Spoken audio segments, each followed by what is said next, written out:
No, really? You were recording? That's the perfect room. It goes all day, and then there's always some loser pencil neck at the end who's still there Who, holding. the Bitcoin? Yeah, Yeah, I don't care. Like, I have never cared. yeah. Who cares? But I set up everything in my house downstairs. So I have I said so you yeah, can sleep.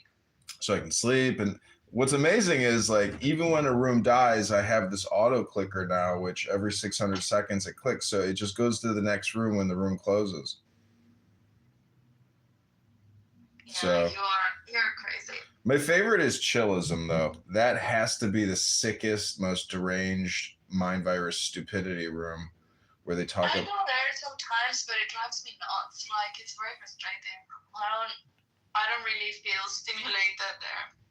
Well, part of the thing about Clown House is it really is like a collection of retards and beautiful retards, like exotic retards, and just like um, who wrote that evolution book? Charles or Richard? Who the fuck is the famous? Dickens, whatever. No, the Darwin. Darwin. Yeah. Oh my god, evolution theory. This is like the next step of understanding reality, because this is like going to those southern islands off of the coast of Argentina to see like those crazy birds. That would be evolution theory. It'd be what? Devolution. Yeah, that's a good point. Well, then it doesn't matter. We're just trying to do an observational study of people in the wild.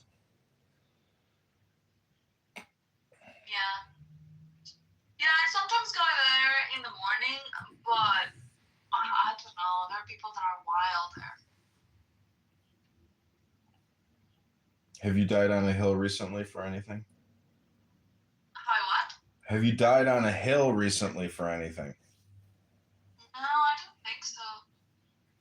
I don't die on hills anymore. Goo loves to come up here and say the N-word, and he's like, I got that in your YouTube channel. Ah! It's just the typical idiocy, He put on mics and puts like very loud music, and it's like, yeah, that's boring. We're in year 5 of Clubhouse.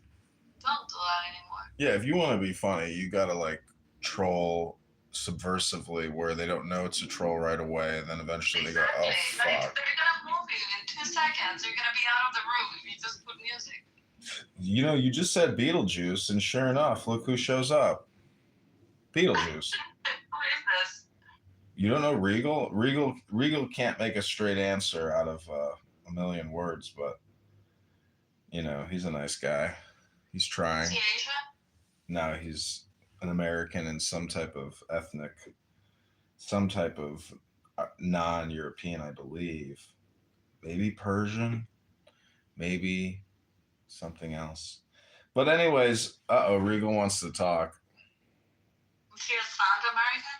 It's a he. I'm highly. Hello, Regal. Welcome. This is very true. Very Persian. He sounds like sound American. Yeah, what ethnicity are you, Regal? I'm Persian. No, you're not. From El Galador. Really? Well, I'm a descendant. I'm Iberian. That means I'm like a descendant of like Spanish kings, the kings of Aragon. And what if they were Spanish slaves or something? I try to go. Guys. I try to make it up for the positive. I'm optimistic about my lineage. My family comes from the León ones, from Isabel de Castilla y León. Philosophy books are you guys reading? Everybody loves to think they're Don Quixote, but most people have never lived. I've never read that. Well, that's why you're not very chivalrous. Yeah, maybe. But I never read Don Quixote. I'm aware. I'm familiar with the story, but I never.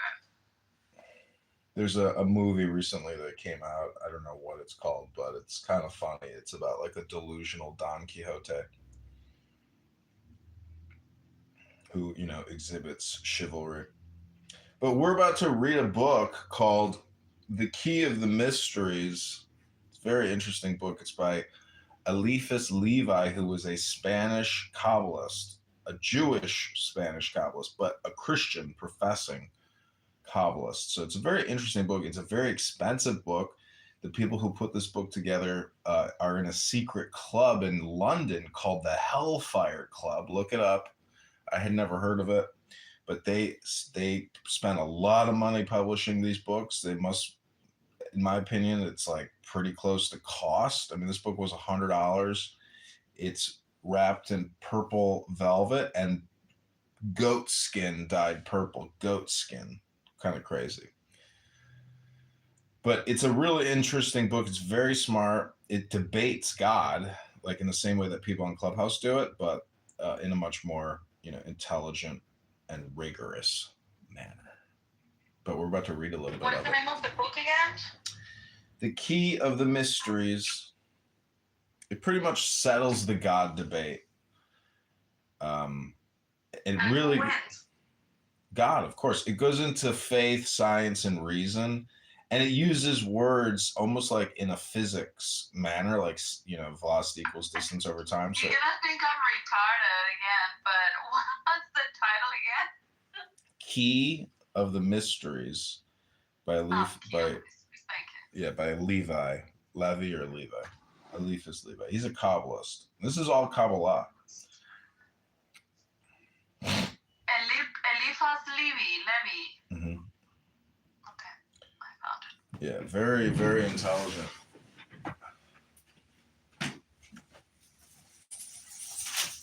It's crazy. People really are addicted to talking on this app. Like, I record it so much that people will start at 11 o'clock at night and they'll stop at 10 in the morning. That means they're not even sleeping. They're literally talking all night long.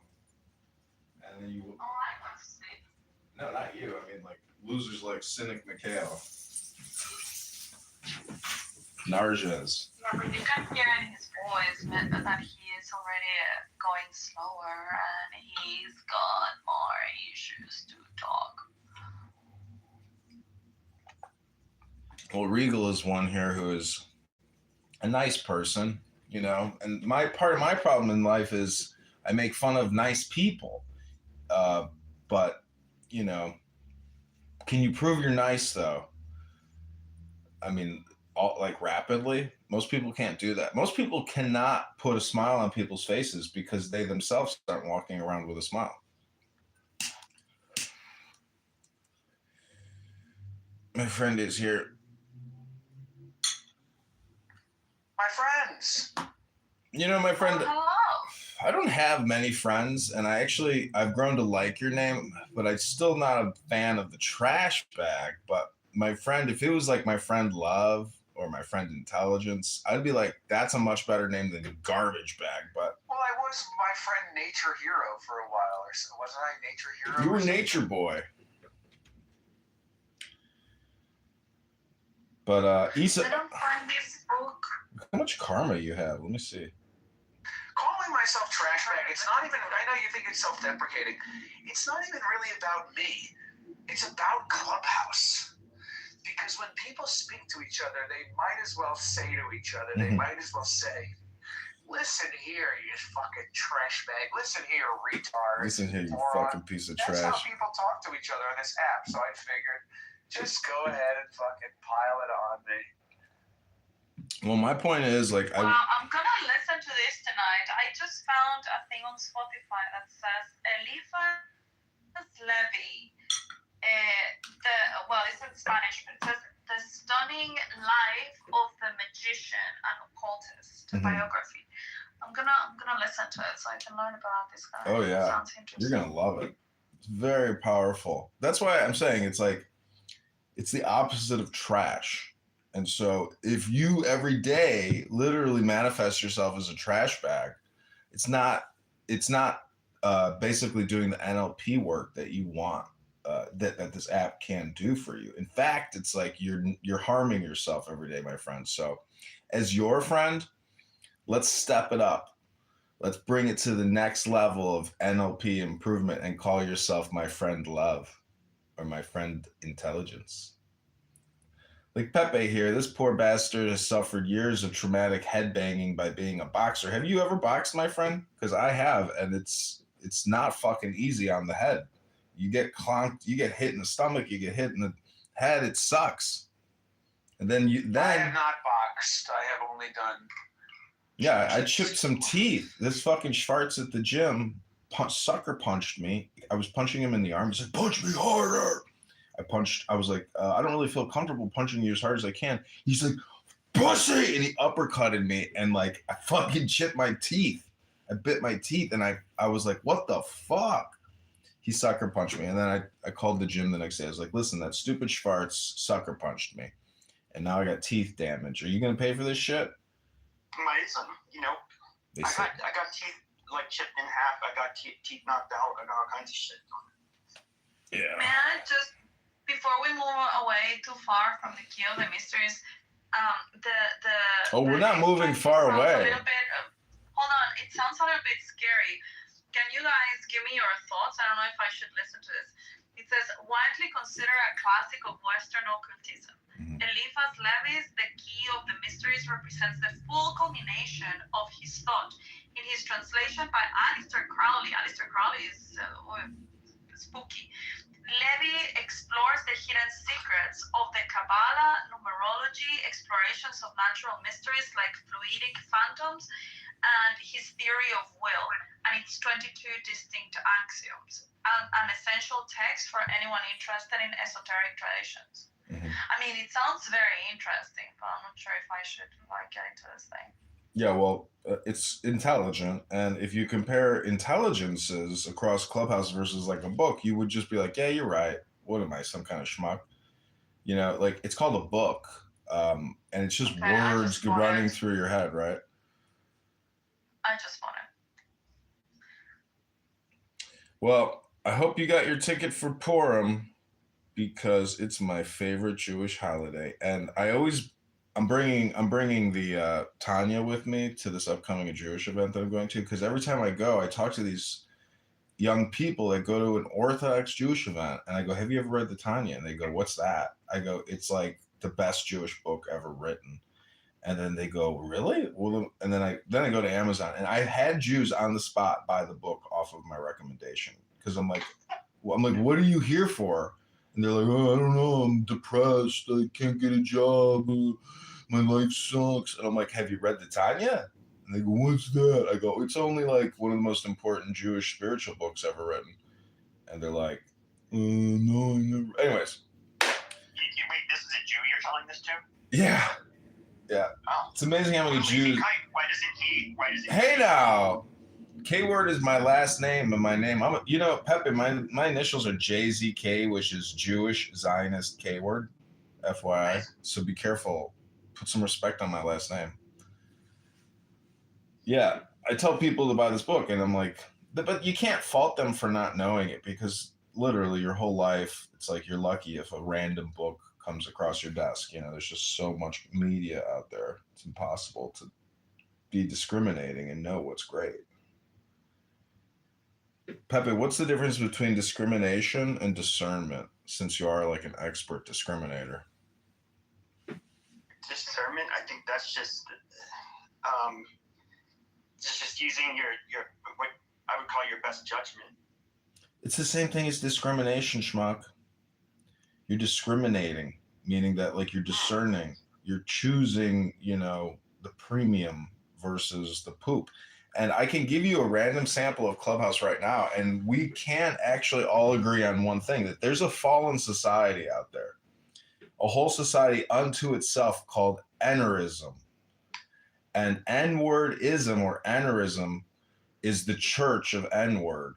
And basically, even in a black room today, I heard them playing a clip of some white preacher saying that the black church is all heresy and heretical. And I was like, that's kind of funny, but it is. It's like, I know who you're talking about who said that. That's Joe Webber. Yeah, I think so. Maybe. He's a preacher. I'm live streaming. Anyway, some of the black rooms, I will say, though, you hear nuggets of like people possessed almost, people who reject a lot of the bullshit. and those are my favorites. And then also some of the oh my god, I couldn't believe what I heard the other night. This black girl was telling this other black girl, she's like, "You a fucking murderer. You a fucking murdering bitch, and you are eating people. You are eating your victim." I was like, "What? What? They're cannibals out here? There's murdering cannibals? Oh my god!" I was like, "This is the peak." I didn't know black people celebrate Purim. Black people? Never mind, it's a joke. That was your joke? Yeah. Just in terms of they say that's when Jews eat people. No, they eat the Hamantaschen, which is a cookie representing, Haman.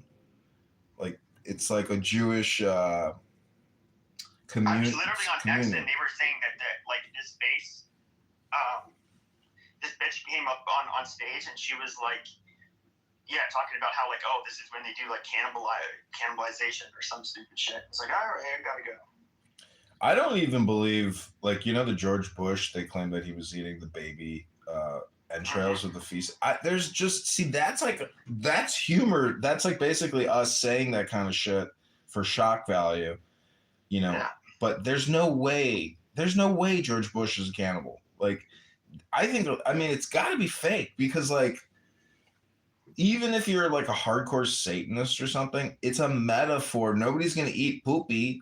For God's sakes, you don't even want to eat the bad part of a banana or a rotten berry. So there's no way you're going to eat. I'm a Christian and I like rape, so I can understand that why Bush would do it.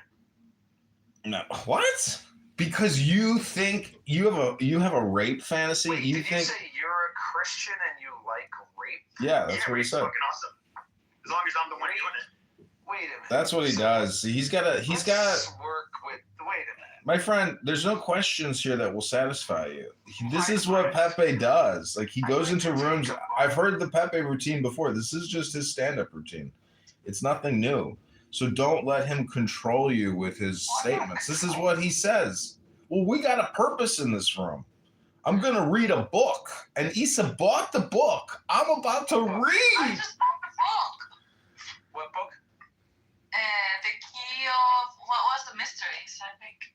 Key of the Mysteries. Now, I will say I've read many, many, many Aleister Crowley books. I have a huge Crowley collection. And what I'm saying is when I read this book, I start laughing because I can tell it's translated out of French, and I can tell that Crowley is not rewriting it necessarily, but he's adding a lot to it. And you can hear the Crowley in this book, in this translation. So I wouldn't call it I would say it's an enhanced version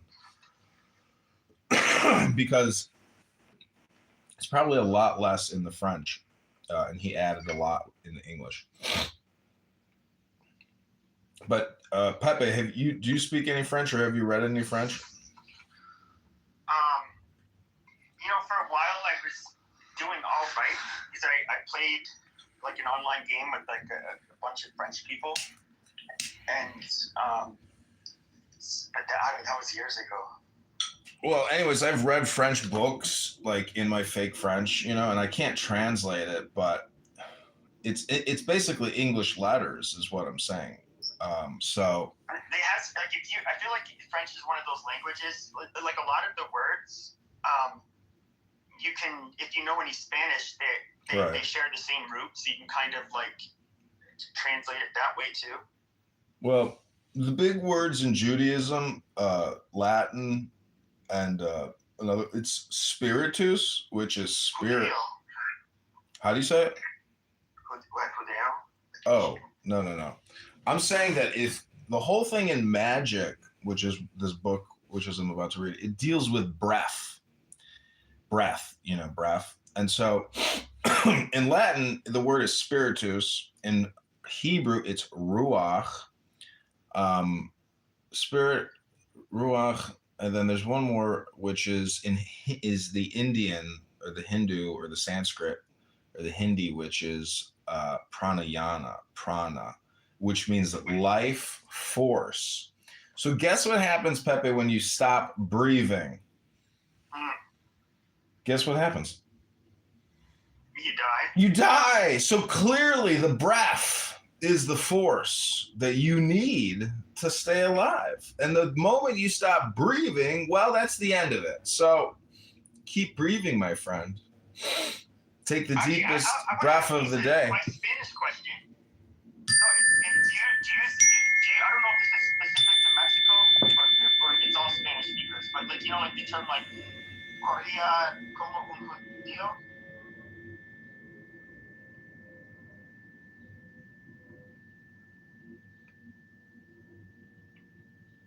She's enveloped in the mysticism. Oh, sorry. Did you speak to me? Yeah. It was to me. What was the question? I don't know if this is a Mexican specific term or if it's in Spanish, but like the term like corría como un judío. No, I don't know that. But I mean, I can understand what it is. Like he would run like a Jew. Yeah. I think it comes from like the Crusades or excuse me, the Inquisition. Pepe, I don't know if you're ever gonna get this chance in your life, but I've been to Israel twice, and every time I go, it's like a learning experience. And if you can go to Israel, my friend, or not my friend, but Pepe, you should go, because if you do, the whole thing is it's like the Disneyland of religion, and so it's just a great experience, and I think you'll really have a nice time. The food is amazing, the weather is great. It's probably the best beach in the world, which is Tel Aviv. Maybe not the best beach in the world, but it's fucking a great beach because it gets the sunset. It faces the west. Many beaches face the east, so you don't get the sunset on the beach. And so that makes it a really mystical sunset. And everybody jogs and, is outside at sunset. So it's like the energy at Tel Aviv Beach every night is like incredible. I was going to say, it'd be pretty cool to like hide behind the bushes and then leap out and wrestle one of those women running at night. But they have cameras everywhere there, so it's probably not work. Yeah, it is an incredible. They have workout stations. You saying you'd like to rape a Jew? What? I disavow. That's what he said, my friend. You heard it. Like, I've heard Pepe say that he wants to kill hitchhikers, kill them in a van. I've heard Pepe say a lot of homicidal, really sick, twisted shit on this app. He's taking his performative art to the next level. But again, it's not reading a book. And I would listen, none of you, Issa, my friend Pepe, anybody on this app, you can prove that you're not a fool and that you're not stupid instantaneously. You know how? By picking up a smart book and confirming that you can read. If you can read to me something smart, that's like you wrote it. Because now is all there is, my friends. There's no future. There's no past. There's only this thing called the eternal now, which is all important. That's the whole purpose of life, is the moment that you're in, that is the purpose of your life. So if this is how Pepe does his performative art, well, I've heard this show before, and I certainly wouldn't buy a second ticket. I've been to, amazing shows in Hollywood, on the Sunset Strip, at the Comedy Store. I've seen a lot of famous comedians do their routines. And, never buy a ticket for the same guy twice, because it's the same fucking show. The second time around, I was like, fuck. Thank God I'm here with this hot, beautiful blonde from, London. Otherwise, what a waste of money this would have been. Fucking tosser. That's what she said to me. Anyways, this is Eliphas Levi. I want to thank you for coming to my morning meditation. This is also a hypnosis, not just a meditation.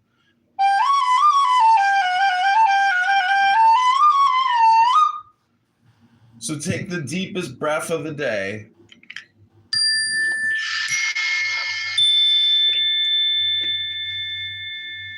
This is page 124. It is certain that in diluting beyond measure and coagulating suddenly the plastic medium of a subject, it is possible to lose the body from the soul. It is sometimes sufficient to arouse a violent anger or an overmastering fear in anyone, to kill him suddenly. See, Pepe, this book is right up your alley. The habitual use of magnetism usually puts the subject who abandons himself to it at the mercy of the magnetizer. When communication is well established and the magnetizer can produce at will slumber, insensibility, catalepsy, and so on, it will only require a little further effort to bring on death. By the way, Pepe, if you Google John Kitover, because of the algorithm, you show up right away. Have you ever seen it? It's a video of you saying, "That fucking bitch." We are about to repeat it because it may be true. Certain persons who doubted both religion and magnetism, of that incredulous class which is ready for all superstitions and all fanaticisms, had persuaded a poor girl to submit to their experiments for a fee. This girl was of an impressionable and nervous nature, fatigued moreover by the excesses of a life which had been more than irregular, while she was already disgusted with existence. They put her to sleep, bade her see she weeps and struggles. They speak to her of God, she trembles in every limb. No, said she, no, he frightens me. I will not look at him.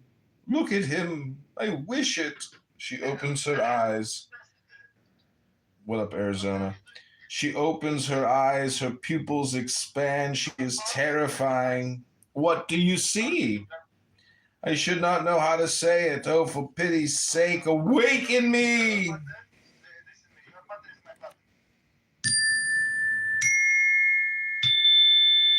Your mother is my father.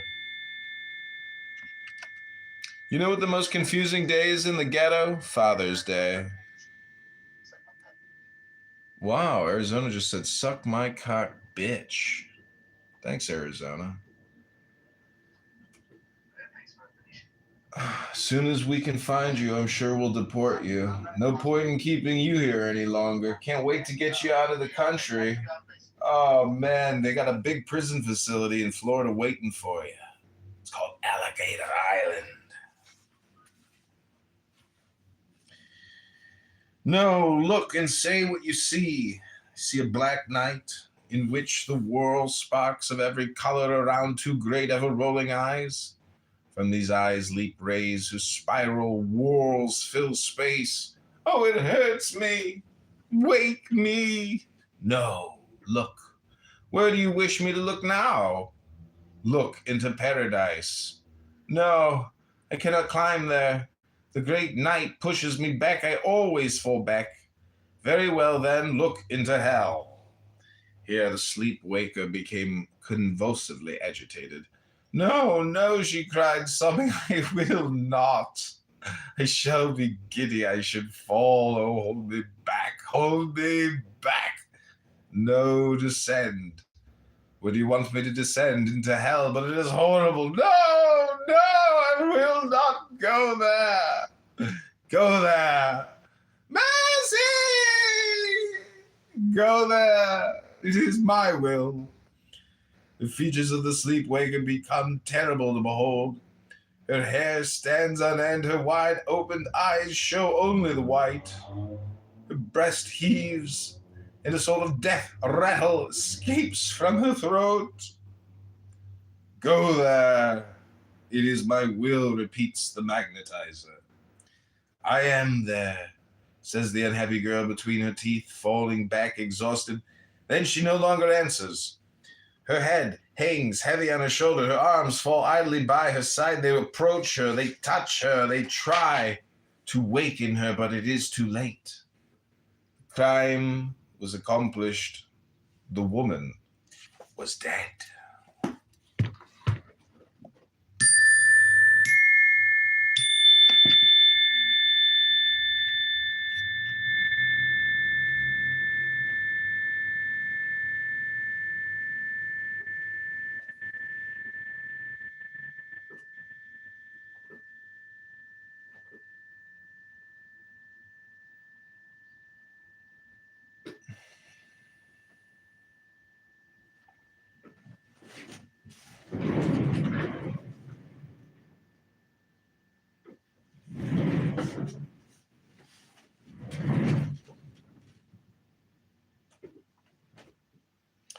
My friend, I wanted to tell Issa that, that house that I have, that I had a big room on Iran with Norm. I live streamed it. I think it was like 3 hours long, bit decent sized room. And I clipped a lot of it, but, I think the room only took off because of, Issa's, you know, PTR, which she has conditioned people with. That's the one thing is, well, my friend, is like, if you do spend time here, you're actually investing into conditioning people. And so your profile matters, That's why I say get rid of the trash bag and put love in there. And then you'll become love. Maybe you're afraid of love. Maybe you're running away from intelligence. And, there's no better way to quickly change your non playable character than to just update your profile on my recommendation. Maybe you're a young boy that's never grown up. Maybe you're irascible. Maybe you're like a little kid, my friend, and you don't want to grow up. You want to be a clown house kid, jumping from room to room, listening to every N-word thing.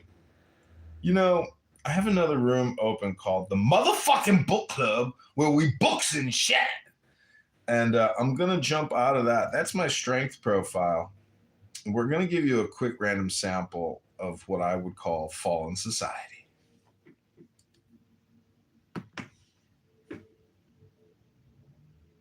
Pineal glands release DMT and all that other. Yeah, look up the limbic system, RJ. See, motherfucking limbic. That's a Sora prompt right there. John discovers his limbic system. The hypothalamus. Oh shit, hypothalamus. So you know how you got like the synapses gap? Shit! I could go there and talk. I don't want to talk in science terms to throw off the limbic system. You have like a synaptic and the synaptic gaps. Transmitters that neurotransmitters like little beep. See, my friend, how is this stupid? These people are motherfucking geniuses. So it's like they was kings. They know the words. Synaptic gaps and shit. They describing them synaptic gaps. So it's like in between there is space. It's just nothing but space. Space. So the signals have to go from one to the other. And in order, so the hypothalamus, it controls those signals that you're getting. Like, they tell you. Hypothalamus. So you walk in the room and you feel that shit. That's your hypothalamus, like picking up those signals that is being transmitted to your body from the universe. Ooh, girl, wake it up. Grand rising. Is critical brain region. Pituitary gland, pineal gland, hypothalamus, and limbic systems. Ooh, I already feel better, baby. Center for the atomic nervous system. Atomic nervous system. I'm an atomic bomb. Boom. Including body temperature, thirst. I'm an atomic nuclear reactor. Sex drive, and I got ejaculate. Those the two glands. Can you read the first one again? What's the first one called? Go on a little bit further, sis, because it says, whoa, the endocrine. Go ahead, you got it. Okay, the endocrine system. It acts as the master regulator, and it is producing, releasing, and hormones that control the pituitary gland, which in turn directs the function of other glands, like the thyroid and adrenal glands. So the pituitary gland, which is your third eye, it directs all the functions to all the other glands. But the homeostasis, the hypothalamus controls the homeostasis, like it controls all the signals that's getting into your body. And then the third eye is what helps, control it. So it's like sending, let me say it in layman terms.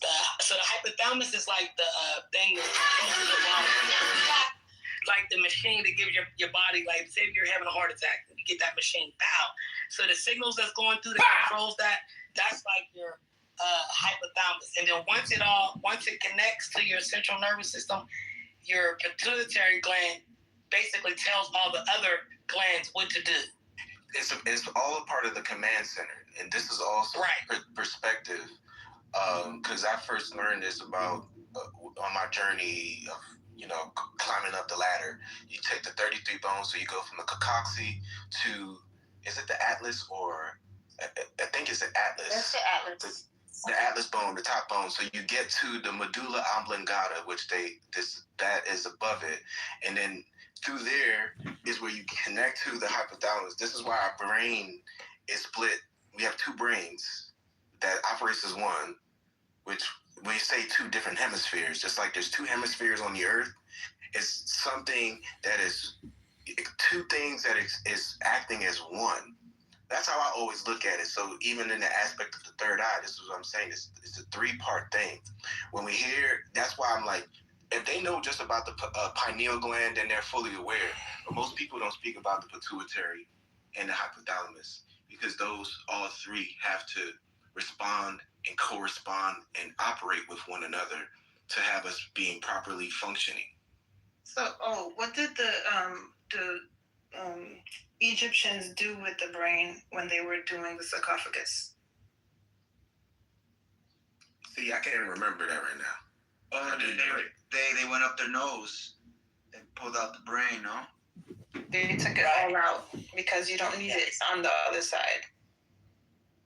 Oh, okay. I get that.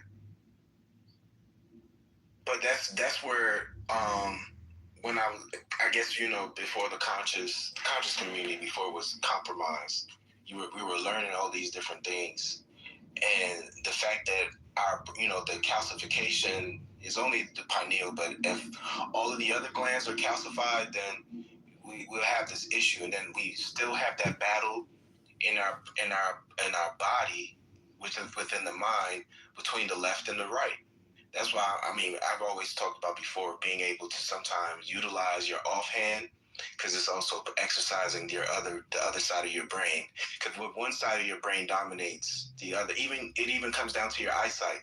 I learned that having astigmatism, it can switch. So sometimes it's like you got to operate both sides of your body, because it's in the aspect of operating both sides of your brain.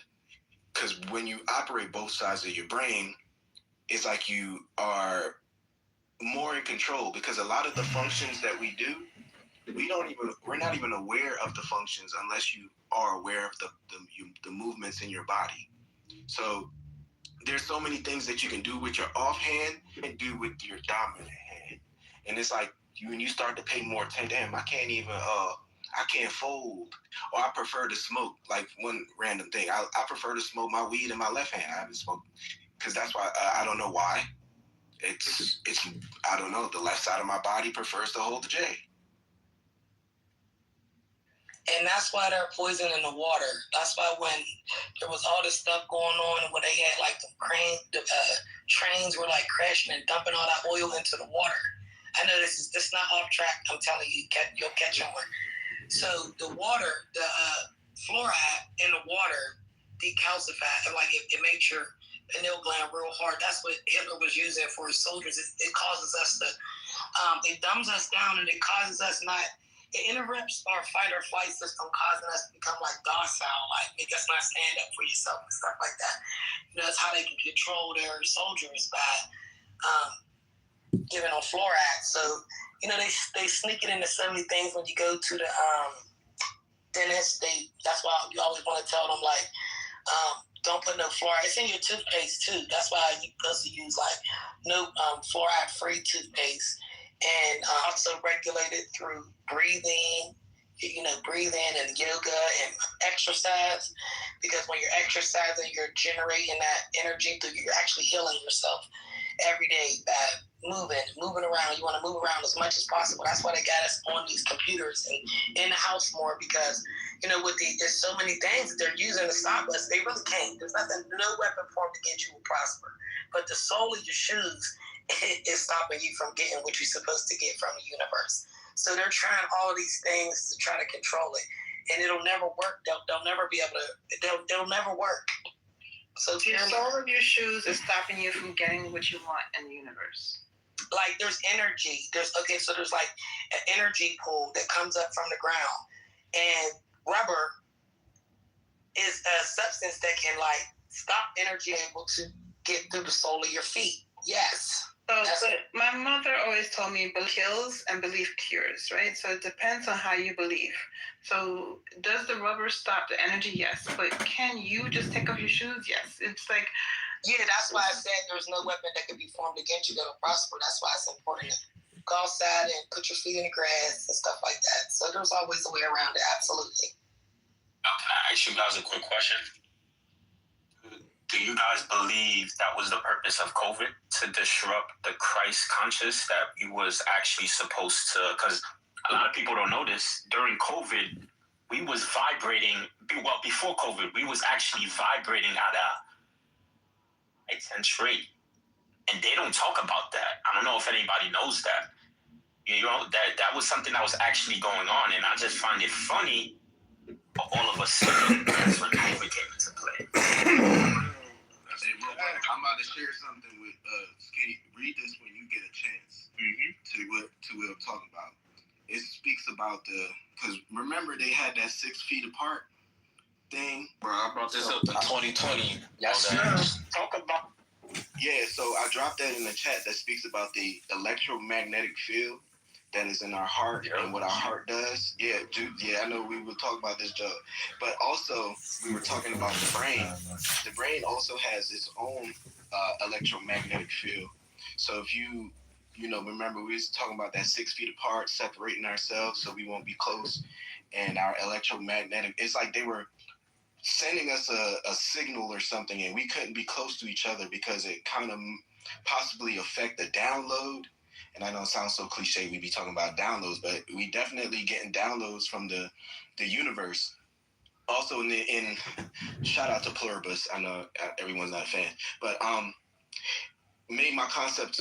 It made it more understandable when they're sending us the aspect of influence, which goes into influenza, which speaks about the positioning of the stars. Just like we're going to have a big star event on the 28th of February. It affects us, and it could bring in a disease, a virus, so on and so forth.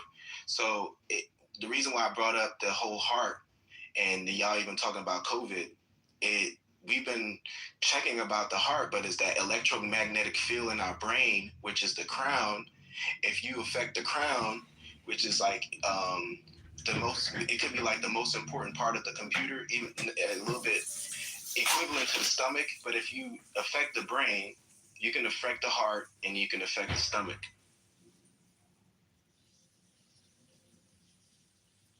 Yeah, that nigga on point, Merwell, damn. I don't know about the 6 feet part. I don't know about all that. You remember that 6 feet? The whole chapter. The 6 feet was a facial recognition that they were doing back then also. Yeah, it was facial recognitions and stuff like that. But I do understand what you're saying, Roel, and how it came out and how it's meant. Because I've been that was my whole point of the God gene, me doing research on that. Because once I found out about that, I'm like, damn, so we got a God gene and they trying to suppress it with these goddamn vaccines and try to alter our DNA with graphene oxide and all this other shit that's in the vaccine. And it did. It literally altered people's DNA. It made them not. The blood was no longer the same after they got the vaccine. It's just the same way I was talking about yesterday with the experiment, the Tuskegee shit. The blood was no longer the same, and shit got fucked up, just like the COVID vaccine. They fucked up their blood because they know that our blood is actually ancient, and we can actually use our blood to activate the pineal gland, to activate the Christ consciousness. Well, they need that God gene because that God gene is so shit. It has that ability to create a whole new universe. Obviously, CERN, they want to create a whole new universe. They want to try to create Bang Theory all over, which there was never a Big Bang Theory. That's what we want to create. Hey, do y'all know what the God gene is called so I can look it up? Or is it something y'all just like? The X gene, the God gene. Okay, there's two of them. There's the XXX. -XX is one, and then the second one is AAA, triple O. Yeah, I think the X gene is more simplified for that, but yeah, she on point. I would say one is more pure, one is the God gene, and one is, I don't know. I have seen I thought it was Shakina. What happened with that? I seen the Pentagon talking about they were trying to suppress it. Did y'all see that? You don't know about Shakina? Oh, all right, yeah, fuck you was on it. My bad. I'm fucking with you. Go ahead. It was the Pentagon talking about how they can, basically get rid of the God gene. Y'all ain't see that video? Nah, so if y'all can put the genes in the chat, because I'm trying to look these up. If y'all also look up CERN, if y'all get a chance, look up the company called CERN. It's siphoning through all of the stuff. We never hear, sir. I never hear. There's a lot of people that did though. There is some. Yeah, no. You didn't because you ain't tapped in, boy.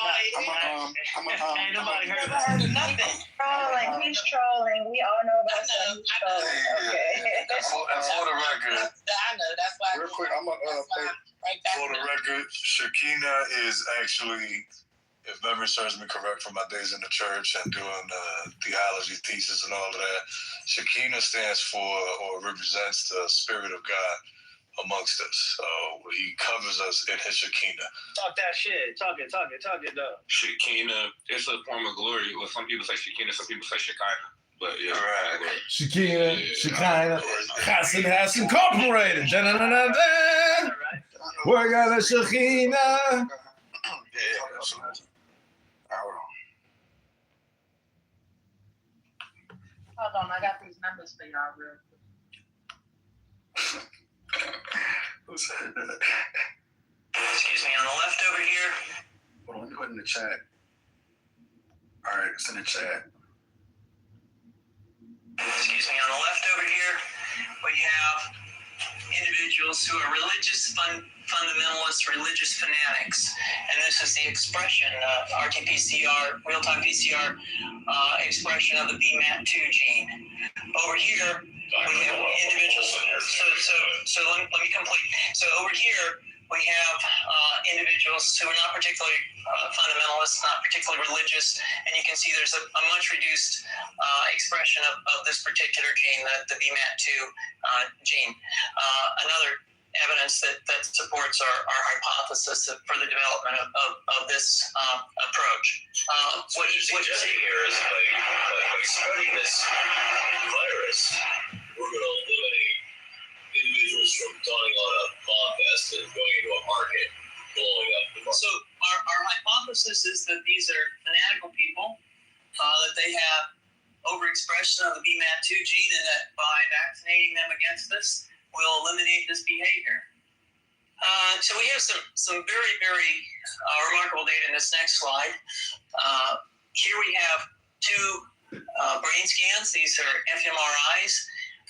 These are two different individuals with different levels of expression of BMAT2. On top is an individual who's a religious fanatic, an individual, and we've repeated this numerous times, that has high levels of BMAT2. Now, this individual down here who had low levels of the BMAT2 gene, this individual self-described as not particularly religious. In each case, these individuals were read a religious text. This individual lit up the right middle frontal gyrus, shown here, and that's a part of the brain that's associated with theory of mind. It's a part of the brain that has to do with intents and beliefs and desires. In marked contrast, here's an individual who would not particularly self-describe as religious, and when they're read a religious text, what you see is that this part of the brain called the anterior insula lights up. This is a part of the brain that's associated with disgust or displeasure on hearing something. Are you suggesting I take a CT scan with me when I'm evaluating people to determine whether it's okay? And I'm not gonna. People, I go, I want you to be honest. Do you think I'm doing anything wrong here? And I get very emphatic.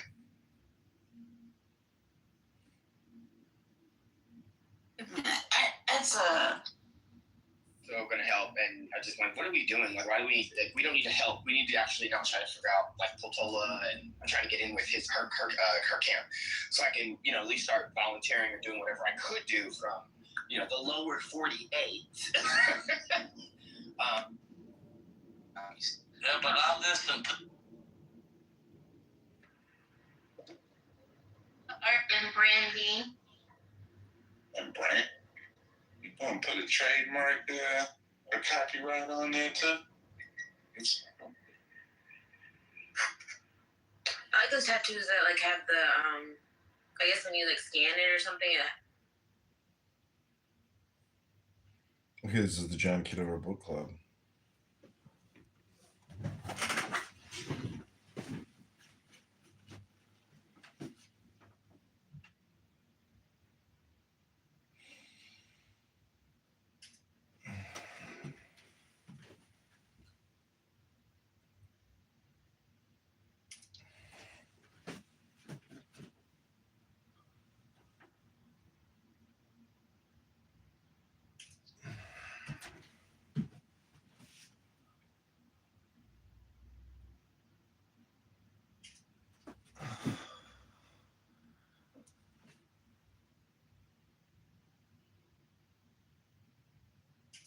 Key of the Mysteries.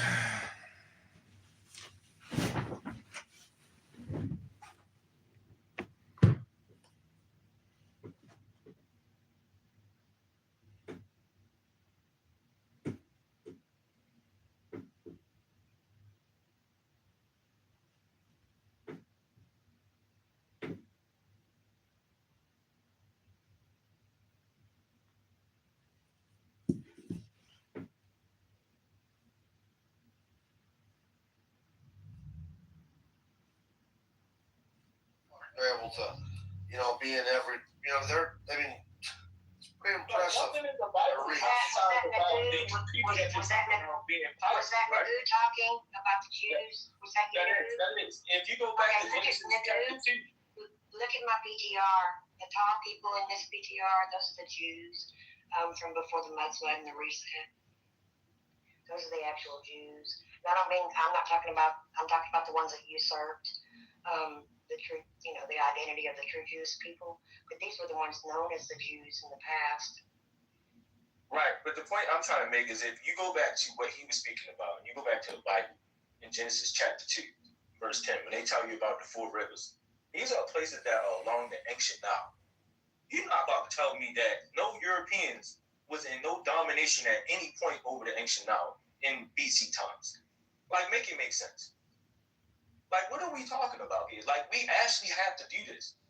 And you sit back and think about it. Noah had 3 children, and one was African. Think about it, Brother Mountain. I want you to think about this, bro. He had 3 children. No Africa.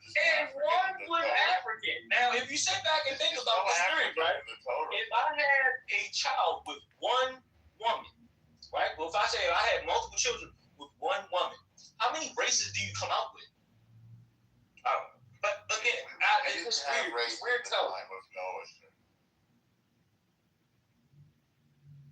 Everybody down, House members, y'all want to come up and talk? Nathan, Reagan, anybody? Come on up. Let's all talk.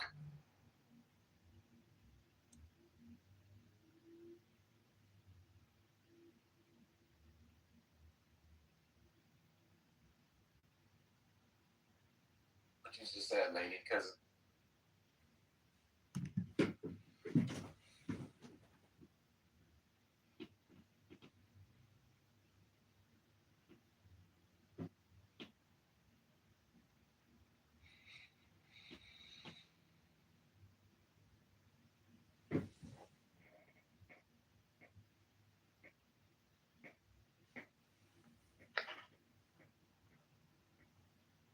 Exactly. I just told you who I am. Well, that's the same thing. No, it's different. See, you know what they say. When you gotta say you something, that means you're trying to convince somebody else what you are. Well, no, it was a question of the room. So I answered the question. Grand rising to the room. Insight into the mind of the Jew. You know, Mountain. White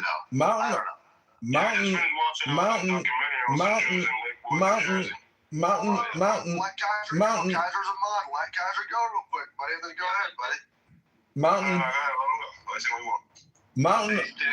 have very good believers in Lakewood. They're very famous for the Mountain. I guess in the United States, they're building one out here. Mountain. Yeah, go ahead, brother. Go ahead. You always have studied insight. I studied with somebody from Lakewood. There's some people from Lakewood on this app, in fact. They're considered some of the best scholars in Judaism. Wow, really? Yeah, they're very good. They're mountains of Torah. Mountains of Toyota. See, if anybody wants to make anti-Jewish remarks, you're a fool. That means you don't like philosophy, because Jews are the greatest philosophers and storytellers and myth makers, that have ever lived. And obviously, El Normo is not at Mount Sinai receiving the 10 Commandments, being liberated from Egypt right now in 2026. That's obvious. The now is all important. And this app proves that blacks are racist, that whites are racist, that browns are racist, that yellows, purples, blues, they're all racist. The truth of the earth is that you are the secret you are debating. So go within, and within you will find the truth of the earth. I am complete. You see that? How am I racist because we closed out a line in history? That makes me racist. I didn't say that Jewish people need to be killed. I didn't say that these are evil people. We're talking about facts of history, and somehow you're going to throw in the word racism? Yes. Like, come on, bro. Like, racism? Yes, sir. If I'm challenging a historical fact, that tells me that I'm being racist? No, well, Most definitely. I can say it definitely. Evil people, you missed that and that. Only thing I said was what you said was disgusting. I mean, that's the only derogatory word that I said out of my mouth. Does that make me racist by saying you disgusting? Racist and ignorant. I'm sorry I left out ignorant. So what part of it is racist? Well, I just want to say, you're asking me a question. I'll respond to you. The point is that the more you speak, the more you think, and the more you speak, the further from the truth you're going to get. Silence is the secret. Hello? I just want to know about the reason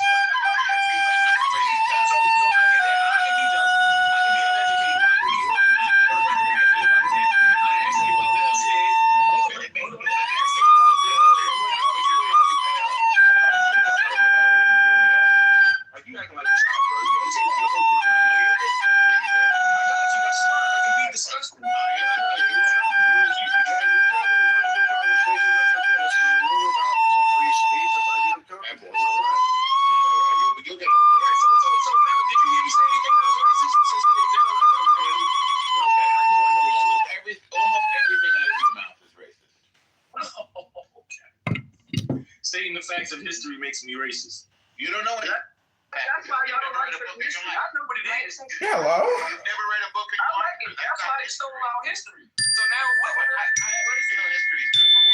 Let me ask you a question.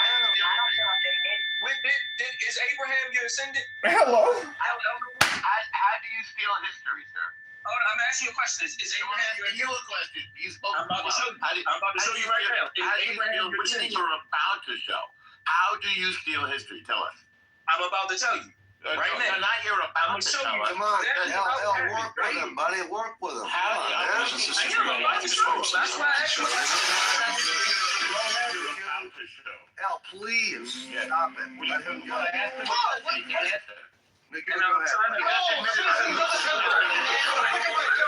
I shall command. I'm trying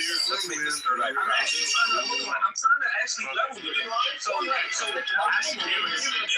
the question, right? Yeah. Now you answer. Go ahead.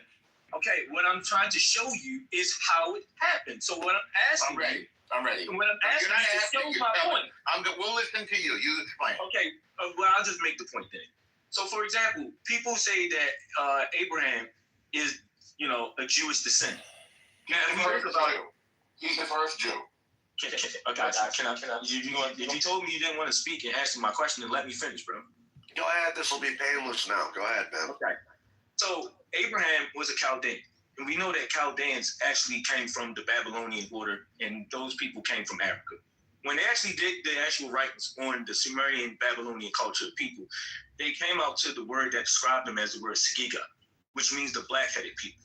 Now, if you go back to Joshua in the 24th chapter in the Bible, in the 14th verse, it clearly states that these people were in Egypt. Now, if you go back to Abraham's time from the Bible, from what we know of most Bible scholars, give you somewhere around 21 to 2200. Okay, you got 60 seconds. Land your plane. You cannot show me no European activity in Egypt beyond that time, because in Joshua in the 24th chapter, it doesn't say that Abraham was there. It says Abraham's father Terah was there, Abraham's grandfather, Nahor, and their descendants, which came before Europeans. No, they weren't. No, they weren't. Especially not in the 2000s. Man, stop playing. I'm going on mute. Perfect. You finally proven your point. Stay on mute, sir. Stay on mute. Stay on mute. You said you're going on mute. Stay on mute. Stay on mute. And when you stay on mute and you no longer talk, that's when the truth finally comes out. See, the truth of the earth is silence. It's not your opinion. And many people on this app, especially in the Talking Apes League, can't determine what the difference is between facts and opinions. The truth is, everything you hear is an opinion because that's what life is. It's opinion. But the truth is that you're going to die and that you were born and that transformation is the real thing that's happening here, which is change or entropy, you might call it. Entropy has a negative connotation of dissolution. But the truth is, this app is not for fools and it's not for stupid people. It's for people looking to learn, looking to discover what could be real for them. And the truth is, it's mostly just opinion, but it is a neurolinguistic program. It's a game that we're playing. And unfortunately, the more you see, you have to mute the truth because it hurts your fragile ego. See, the green bean fascists that run this app. That was not me. Who did that?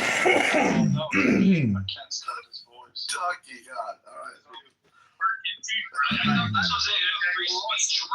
That was not me. That was not me. He literally said nothing in the last 5 minutes.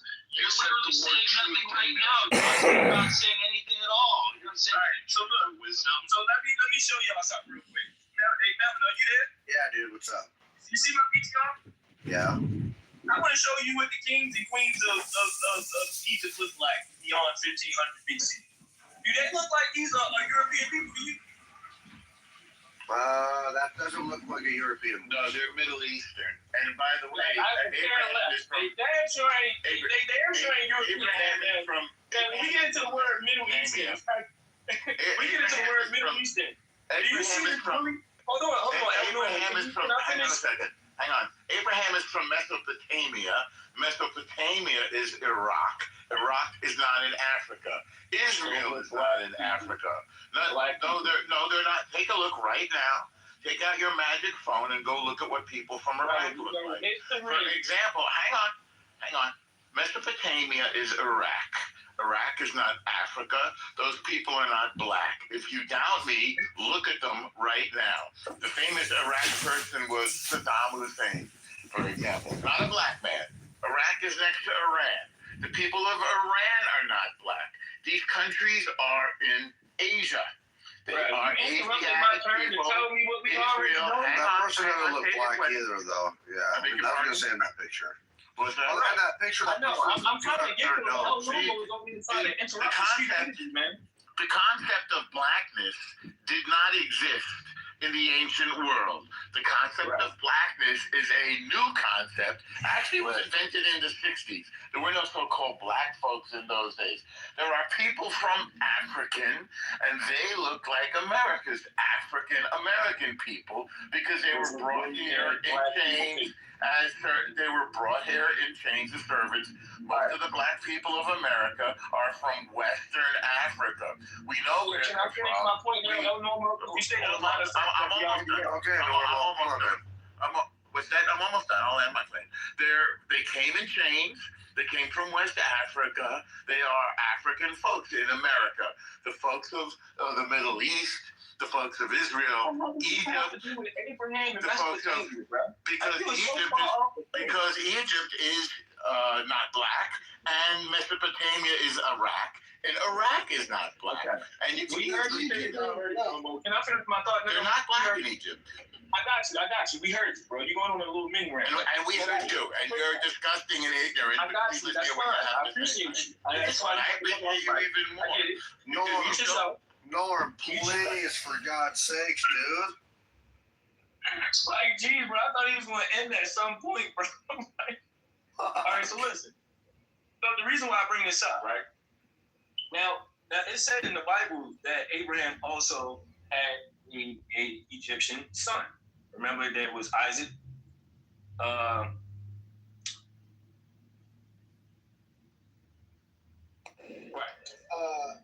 Ishmael? Yeah, Ishmael and Isaac. I like my mind is somewhere else for a second. My bad. Thank you, brother. Look at this philosophy house.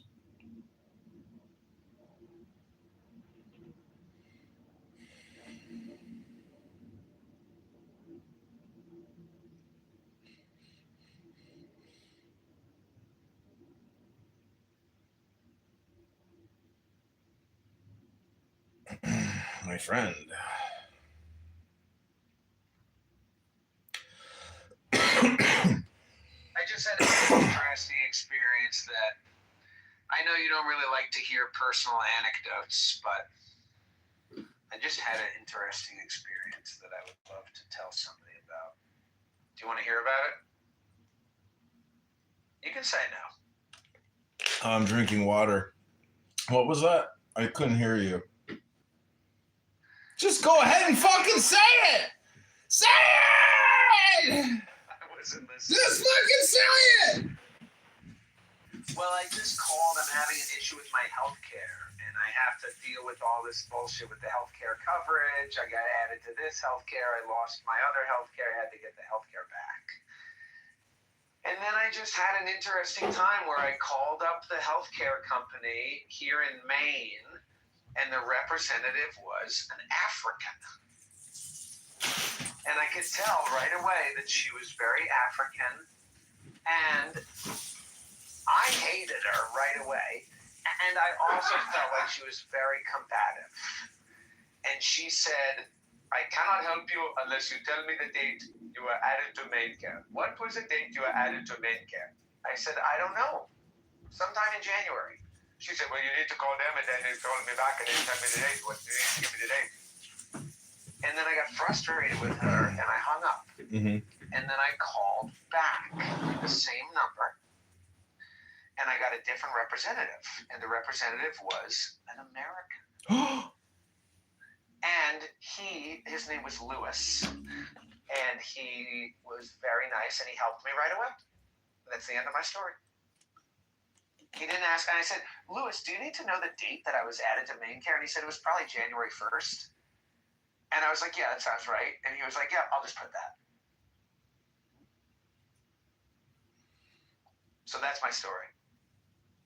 That's my story, and I'm sticking to it. How hard is it to just put that? The Africans are of a different. Maybe you should like change the way you. Maybe you should pretend to be an African. You know, like if you can do a good voice, like pretend. Yeah, I mean that could be the whole thing. Is what maybe you just pretend to be a minority from now on, and your life will go smoother. Like just, can you do a Hispanic accent, mi amigo? Excuse me, sir. I have refried beans. Because I heard you can convert. You can convert to Mexican. It's a former empire, so you can technically convert to Mexicanism. That sounds good. Sí, señor. Hola, mi amigo. Sir, do you speak English? No, señorita. Solo español aquí. Sir, I'm going to have to transfer this call to someone who speaks Spanish. Muchas gracias. Okay, this is the next page. This is for YouTube. This is a 60-second clip for YouTube. Take the deepest breath of the day.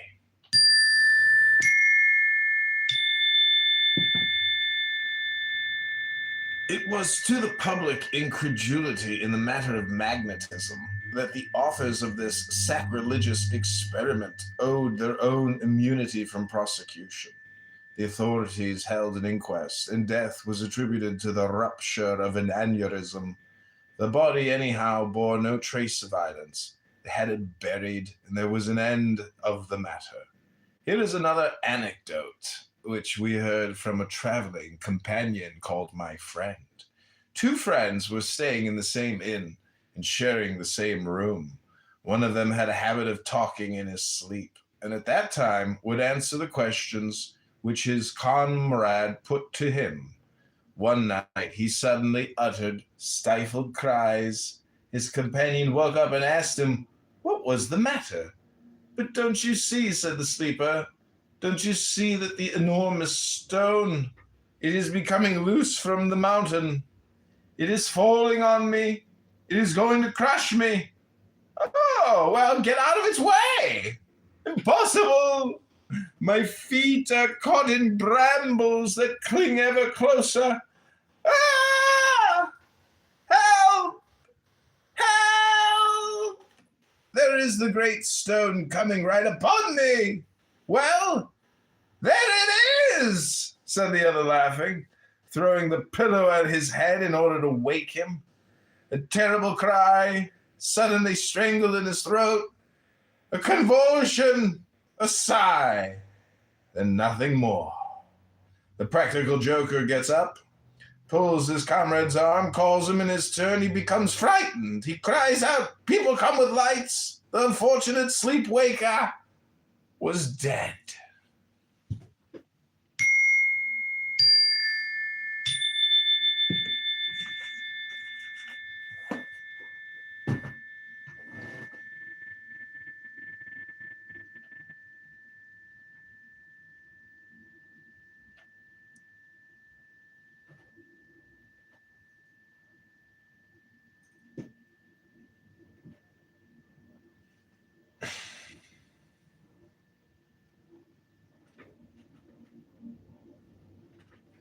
Okay, this is the second part.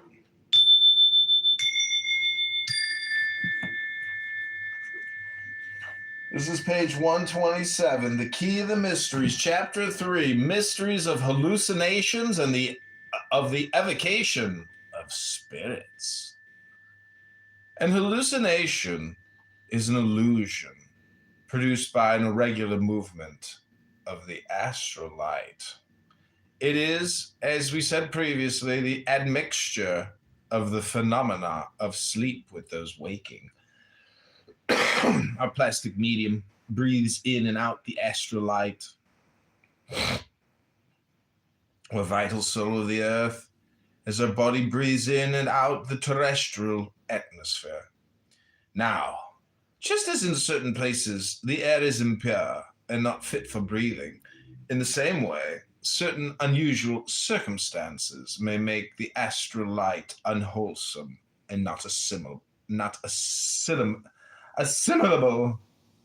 The air of some places may be too bracing for some people and suit others perfectly. It is exactly the same with the magnetic light. The plastic medium is like a metallic statue, always in a state of fusion. If the mold is defective, it becomes deformed. If the mold breaks, it runs out. The mold of the plastic medium is balanced and polarized vital force. Our body, by means of the nervous system, attracts and retains this fugitive form of light, but local fatigue or partial overexcitement of the apparatus may occasion fluidic deformities. These deformities partially falsify the mirror of the imagination, and thus occasion habitual hallucinations to the static type of visionary. The plastic medium, made in the image and likeness of our body, of which it figures every organ in light, has a sight, touch, hearing, smell, and taste which are proper to itself. It may, when it is overexcited, communicate them by vibrations to the nervous apparatus in such a manner that the hallucination is complete.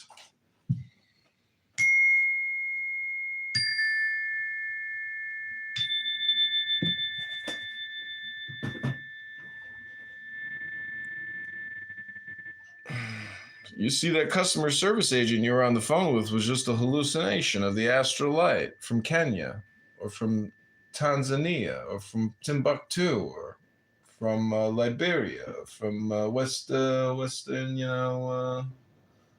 Nigeria.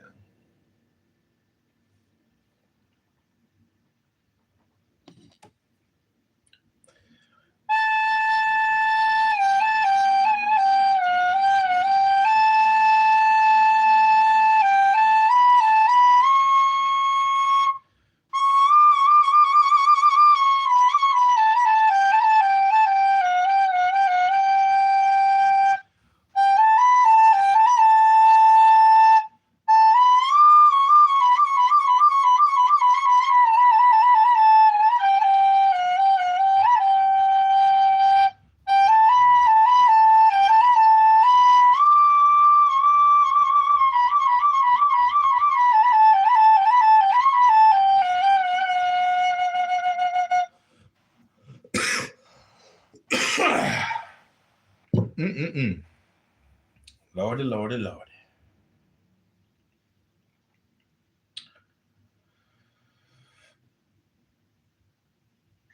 Did I tell you about when I was pulling out from the car? My car was parked on the curb, and I was going to pull out to my left to start driving on the road. It was nighttime. It was raining, and there was this woman who was walking in the road, and I almost hit her with my car, an African woman. And I said, "Oh, I almost hit you with my car." And she said, "Isn't that why you have those mirrors on your car for?" And I was also involved, in a cult here. And super nice woman.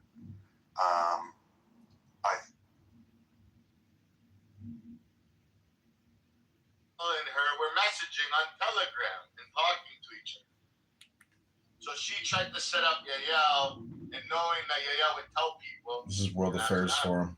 And then the problem was she hurt an innocent person that's not on Clubhouse, and now that person is trying to sue her because she's been receiving threats. And now you know her real name. Yeah. So I said, Buttercup is smart. I mean, she's not. She knows how to play with people. Yeah.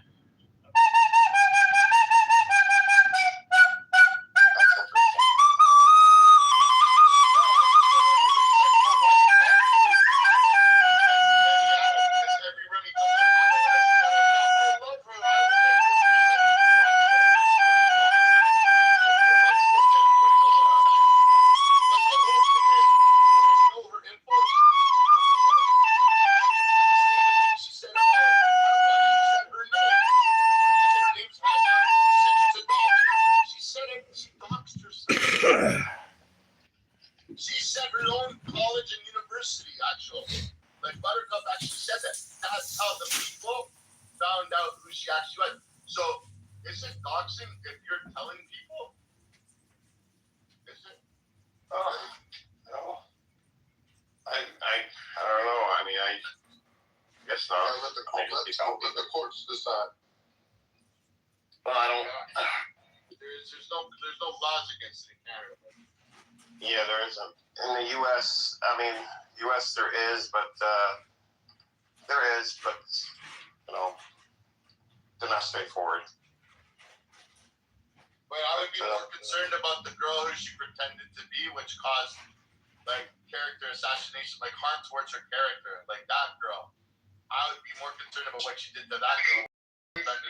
Yeah, that girl would have a case, actually. Absolutely.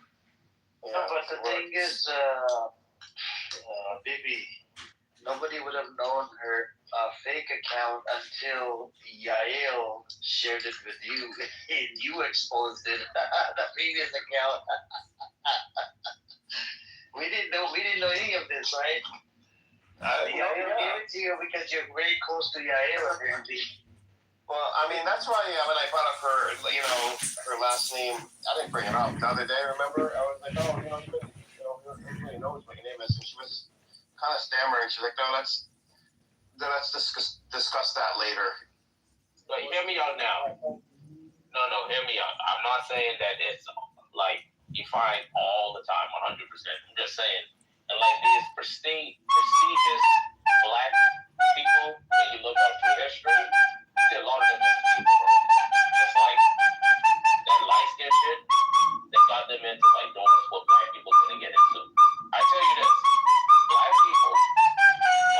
people that look like me, not you, or because you light skin, people that look like me, people that look like Mr. Finley. But then you agree with Red Rum's point that it is about how you look. No. I'm trying to say the shared experience, yeah, it's part of it. Shared living experience. Is it an important part or an unimportant part? It is an important part. I think that's the whole thing. Is people always refer back to lived experience, and you ain't got that shared living experience. Motherfucker, so you in the out group, bitch. Hello. You don't know our struggle because you ain't had that lived experience.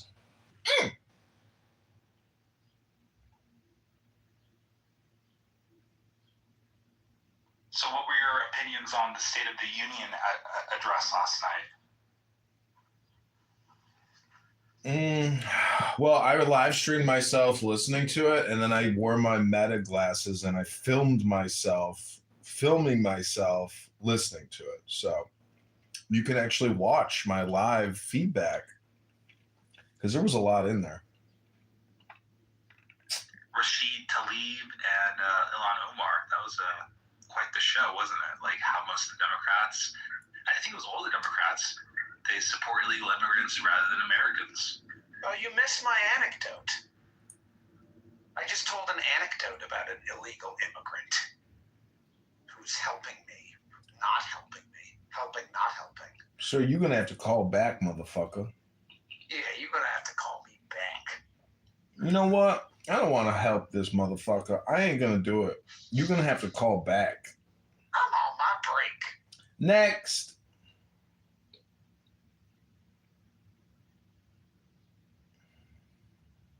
We don't need all that extra. You know, for some reason, I thought today was Sunday. But there's a guy who announced that he's going to run for mayor of Chicago. On Sunday, he's giving his introduction speech at the Irish Center over here where I live. And I'm going to file to run for mayor, I think, next week. But I don't know how people are announcing when the city of Chicago isn't even taking the notice of candidacy forms yet. But it's possible they take it, and then you just announce.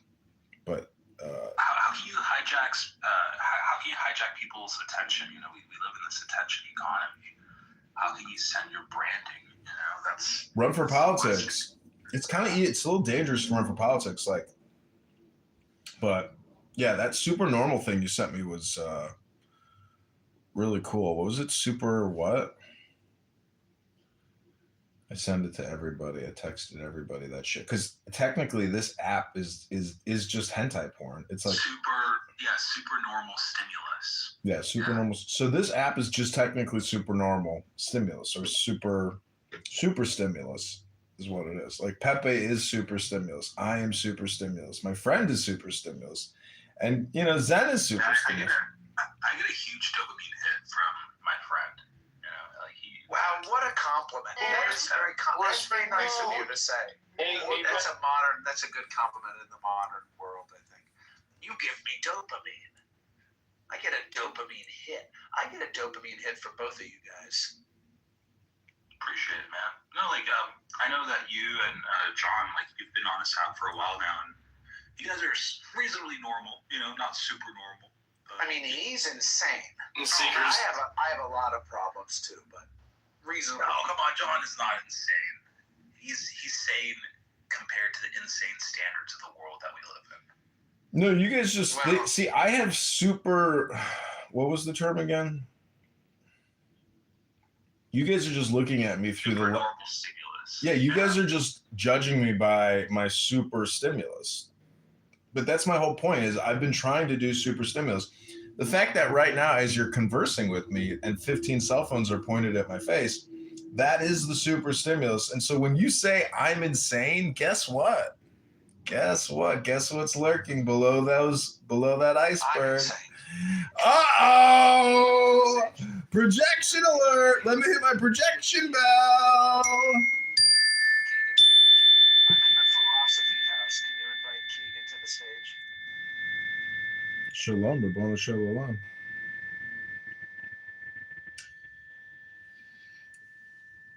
Oh, I've detected some amazing projections on here, like the NFFN.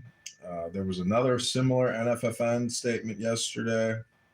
But projection is everywhere. Be careful what you say about people, and be careful what you say, because it's all projection. What's happening with Buttercup now? There's this whole sort of issue with Issa, barely friends, and I haven't been on the app, but she's really garnered the attention of most of the people on here. She's a brand now. She's a brand managing expert. Hey, what's up, Abby?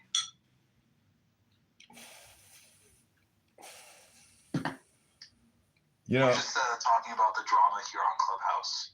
You know, all these people show up on my fake book, like be friends with them, and I add them. They don't fucking accept my shit. What kind of losers don't accept somebody's friend request after literally talking to them for years?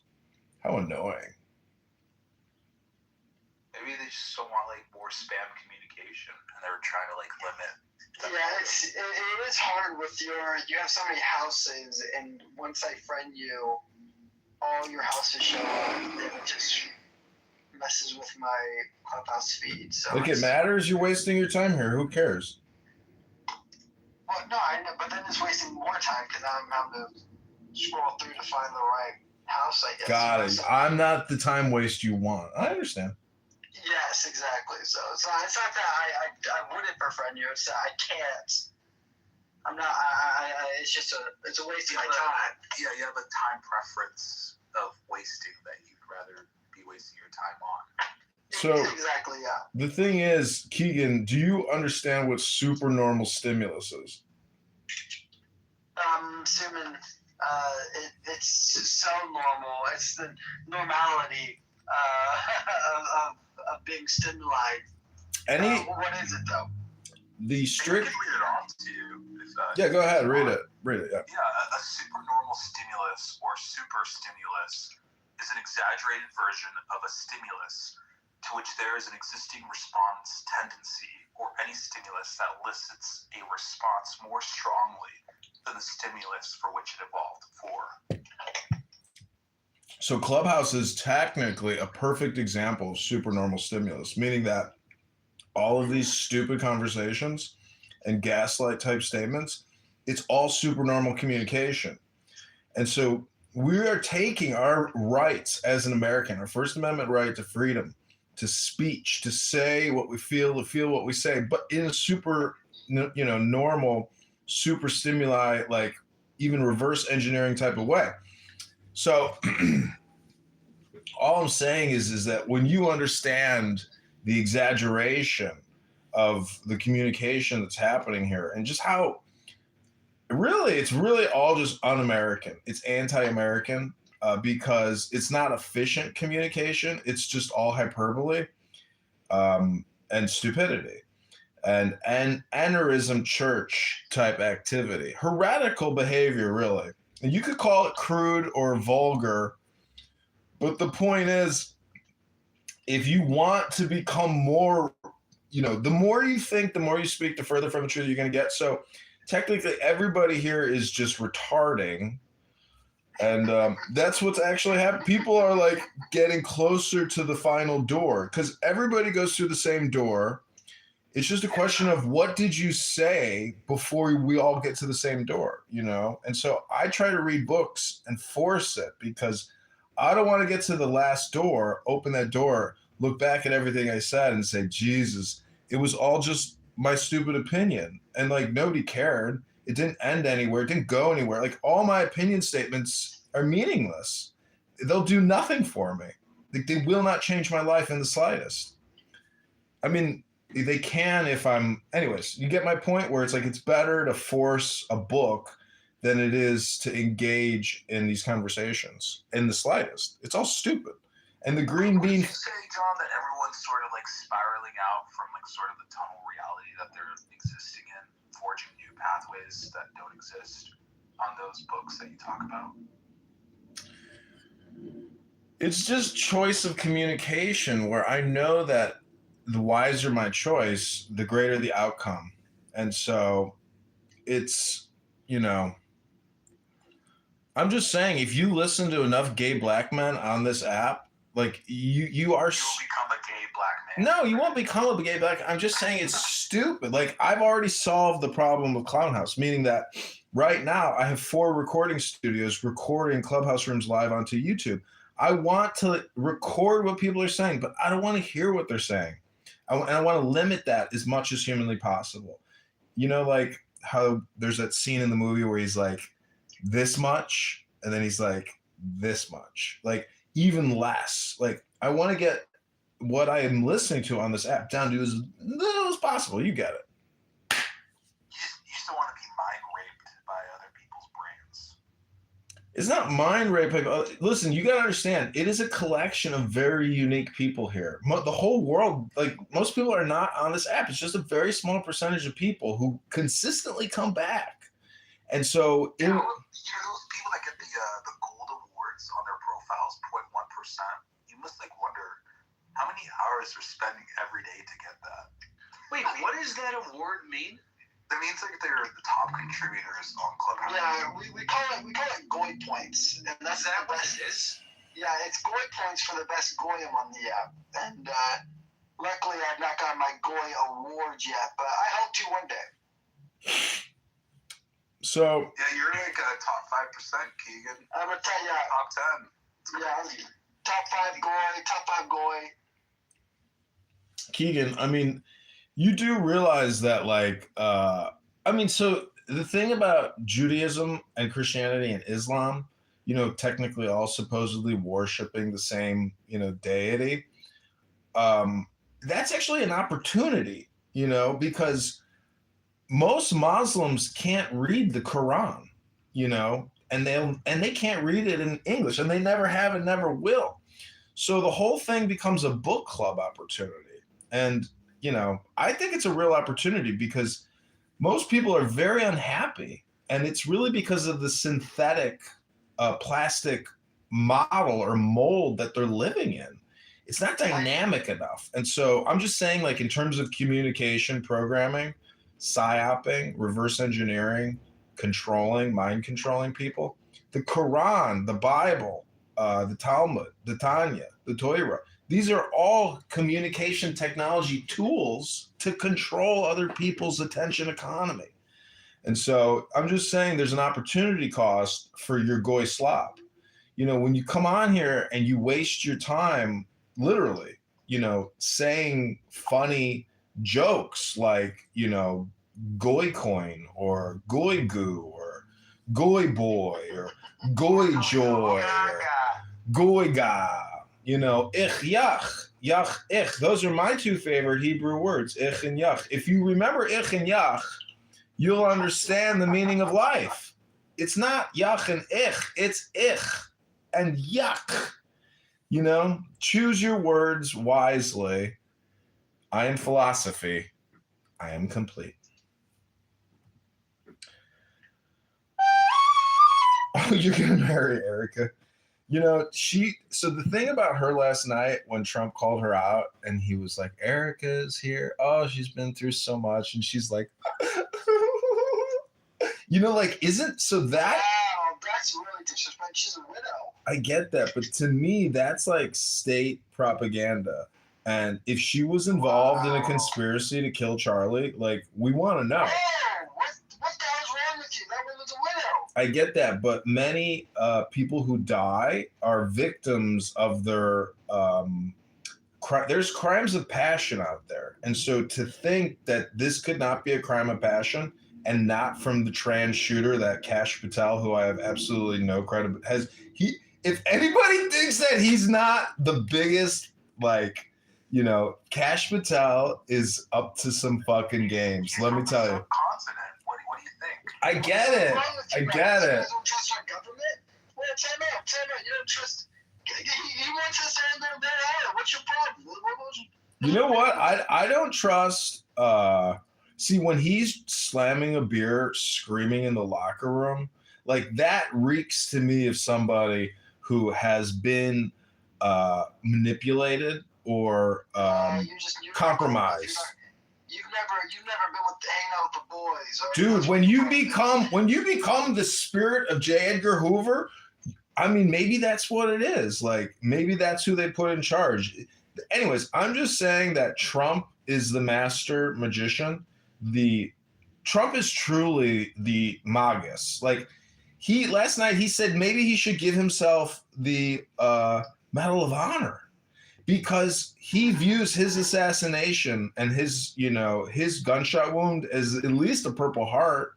Anyways, philosophy, Scott Adams describes Trump as a master persuader, master hypnotist, in the sense that the way that he can reference himself in first, second, and third person, yeah, it hypnotizes you, Also, it's Scott his. Adams takes up the butt first, second, and third person. So how can we trust Scott Adams?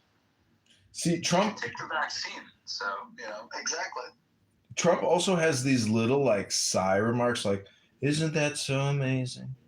Isn't that just the most amazing?" Like he has these little like, like I was noticing it yesterday, where some of the stuff he says sounds like, what the fuck? Like, why did he say that? Then he like comes in with this like little thing to like bridge to the next piece. Anyways, yeah, last night was.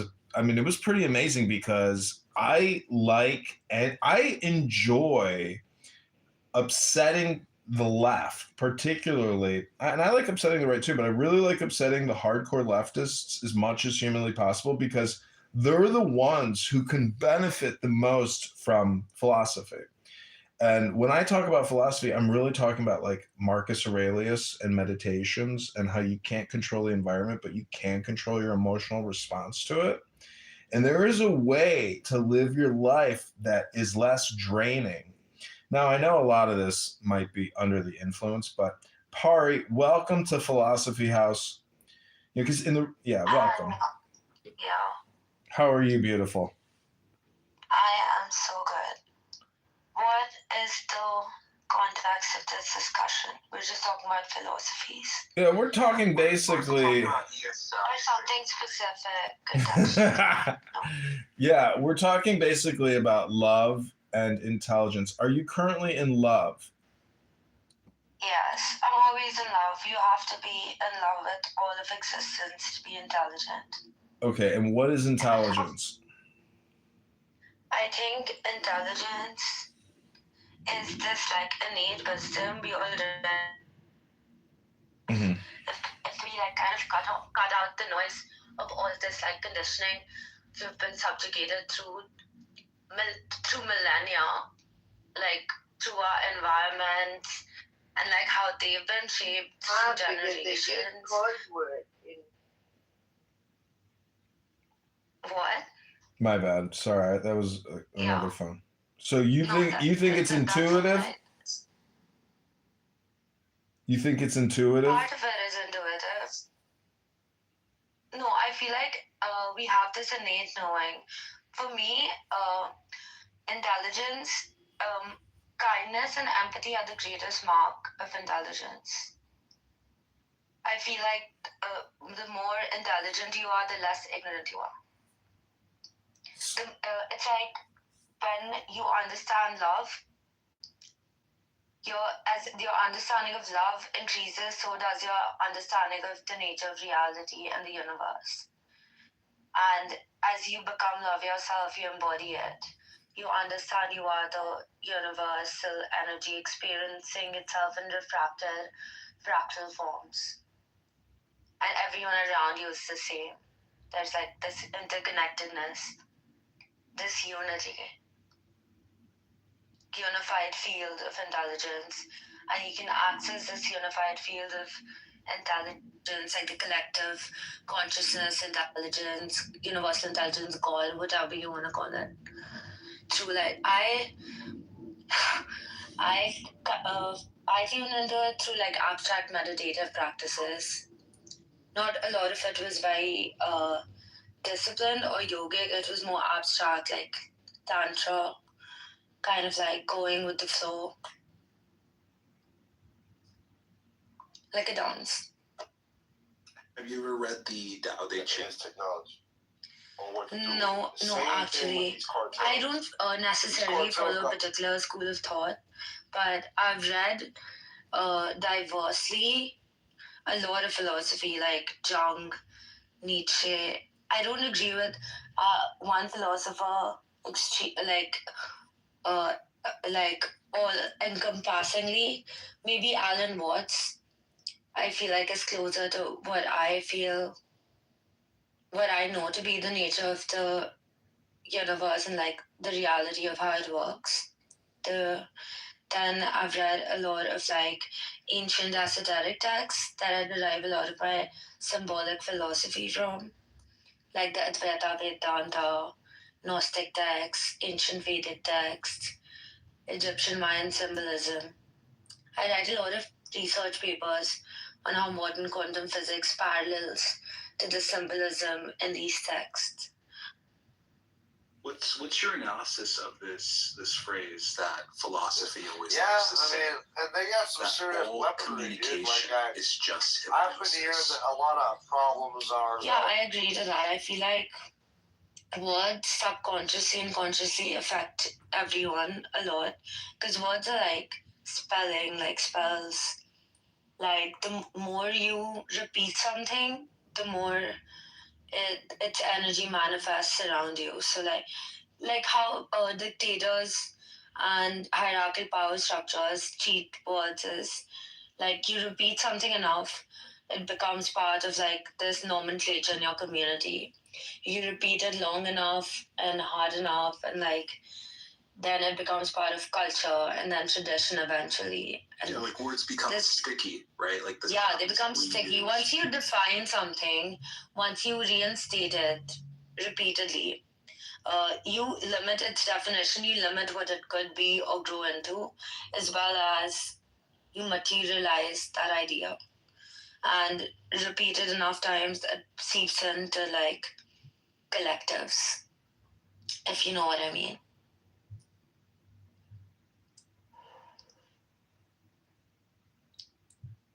Yeah. Decade. So when Keith Rice. And you think you gonna turn your back on us? Fuck you. That's how they feel. Shit, I felt. That's true, man. I'm just saying, man, we got our hand behind all that shit. So, anyways, I mean, you know, I got to get to the gym. I got a lot of paperwork I got to do. I got to do some yoga. I got things I got to do in the real world. So, Pari, how do we optimize our off-world clown house time? Like, what's your opinion on using this conference call, you know, to illuminate? I feel like people need to tap into joy and playfulness in daily life. Like I live my life like a movie. Like I'm the main, because you literally are. You're the main character. You're the only one that exists for you. Everything around you is everyone around you not living as them. They are reflecting on you. They're in their own little universe, own little world, and they're intersecting yours. So I believe do whatever makes you happy. Tap into the joy, playfulness, creativity. That's the purpose of life, to be grow, to be happy, to love as much as you can, as many people as you can, in as many forms. Love doesn't have to be only the sexual, romantic kind. And be kind, look at people with love, look at things with love, slow down, and be playful. Have fun. Yeah. And fuck morality. It's very subjective.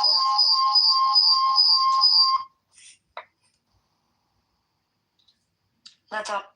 I feel that's all. So, you know who Maharishi is?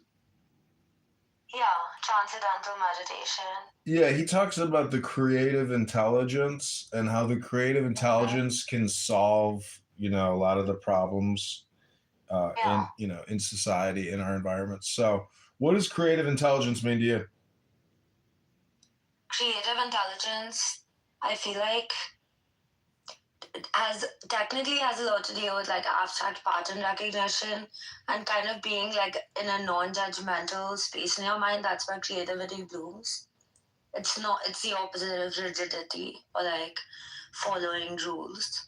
So I feel like we are closest to godliness, to being gods, when we are creative, because God's a creator. And I feel like the purpose of life is to embody godliness, to become as close to God, as close you can get to becoming God. You know what I mean? I don't think God wants you to worship them. I think God wants you to become God, embody them. That's all.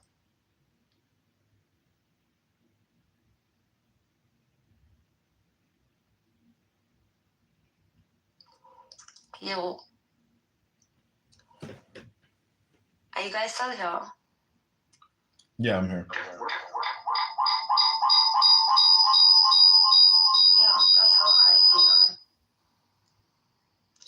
like Gnostic texts, right? Like world shards splintered from God, right? Yeah. If Gnostic texts were like teaching, giving us a blueprint on how to become godly, like God, not like follow blindly, ritualistically a God. They would teach, giving you a blueprint for what you can do to embody that consciousness, that God, Christ consciousness, or whatever the fuck you want to call it. Have you read any Hermetic texts, like the 7 Principles of Hermeticism?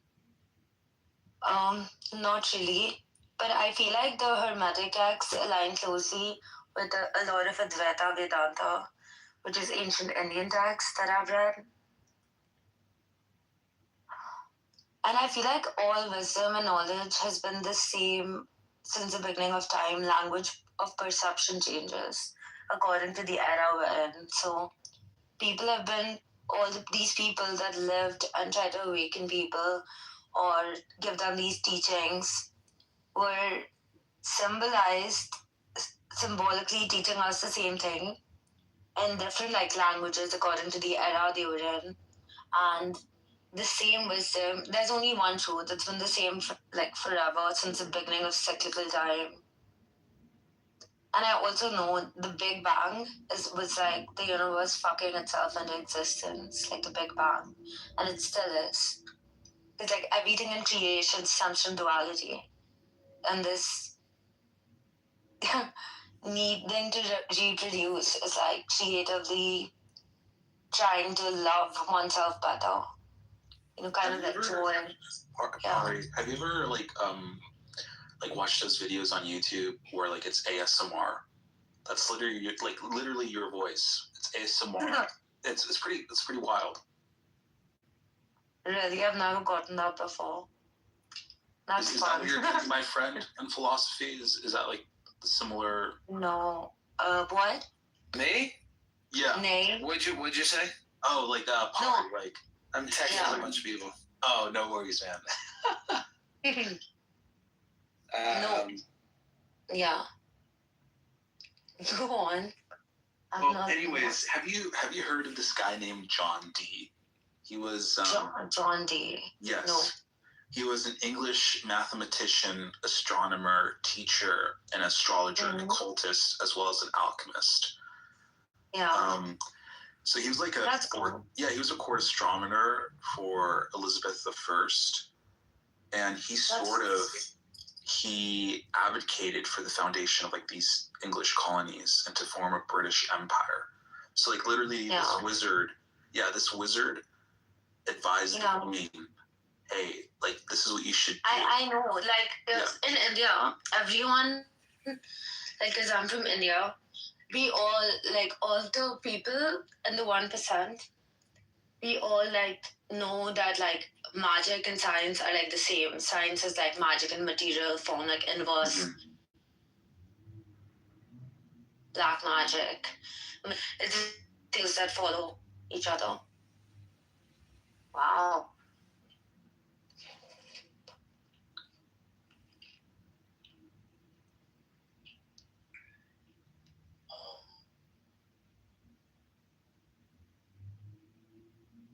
Yeah, I agree with that statement. I think though that like based on the way we use our words now, it's like very hard to really understand that. That's why, you know, because words are so powerful. A lot of monks and like sadhus and like these high religious teachers practice silence so that when they do speak, and they only speak truth, so that when they do speak, their words are impactful and instantly manifest into something because they're not scattering that energy of words needlessly or untruthfully. So they're more impactful. Yeah, I was reading. That's why, like, music, subconsciously, the music you listen to, like, kind of like shapes your nervous system as well.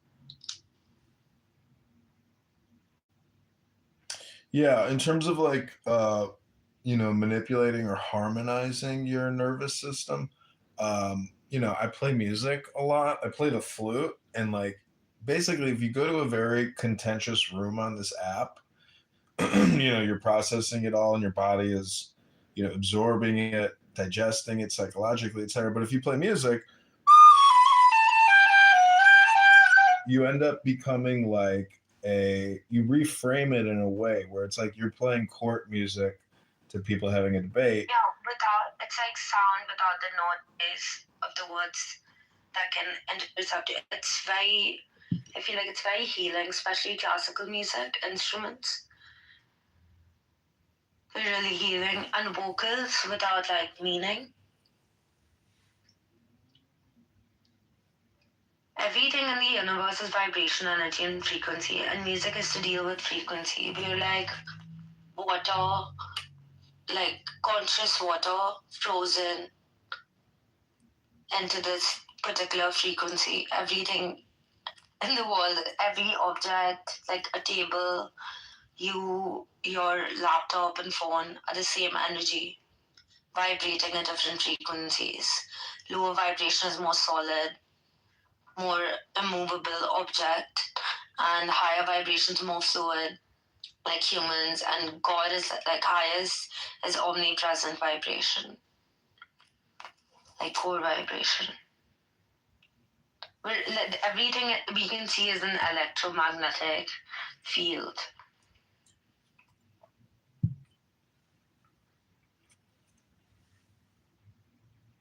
Well, it's a performance in a way. Like your whole life is one long performance.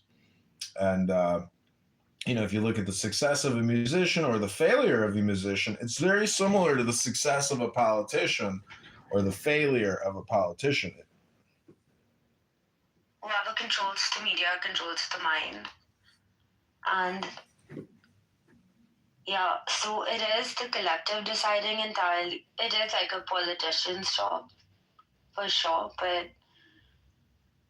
also, like, how can you trust anything in a capitalistic world? It's not even like democracy is an illusion. It's an autocratic capitalistic world because capitalism values ownership, not work. And people have been brainwashed to make them feel like they have power over things by saying that capitalism values work. But it doesn't, because I am from a business family, and though I reap the benefits, I clearly know the insides of how this works.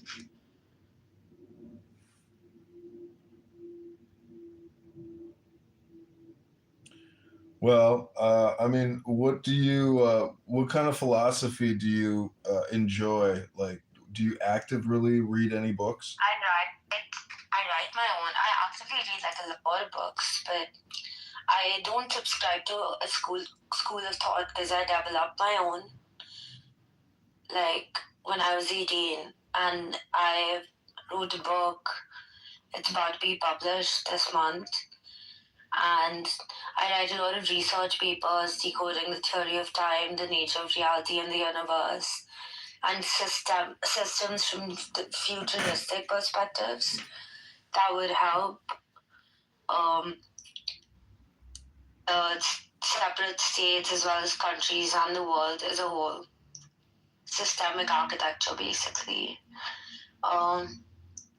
Yeah, I like to decode truths. Like I go down this rabbit hole of like analyzing things through like abstract pattern recognition, drawing parallels between multidisciplinary subjects to synthesize like true knowledge and wisdom.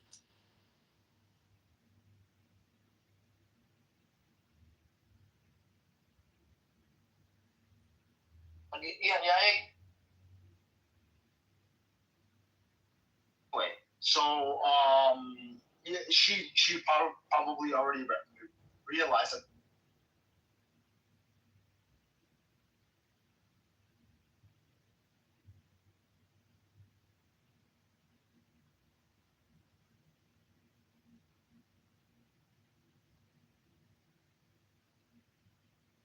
Shiva as eternal silence, infinity, unboundedness, transcendence. 12 October 1975, Courchevel, France.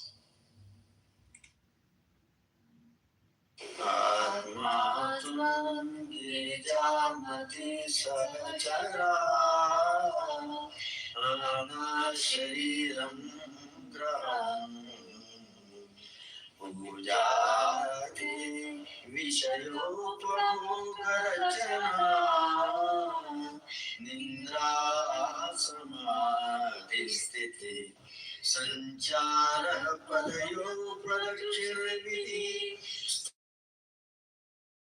sarvadino yadyat karma karomi tattatakhilam sambodhavaya.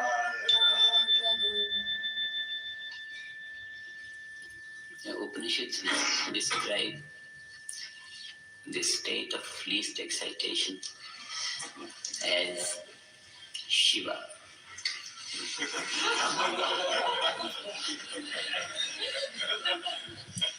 Shivam Shantam Advaitam Chaturtham Manyante Sa Atma Savigyeya.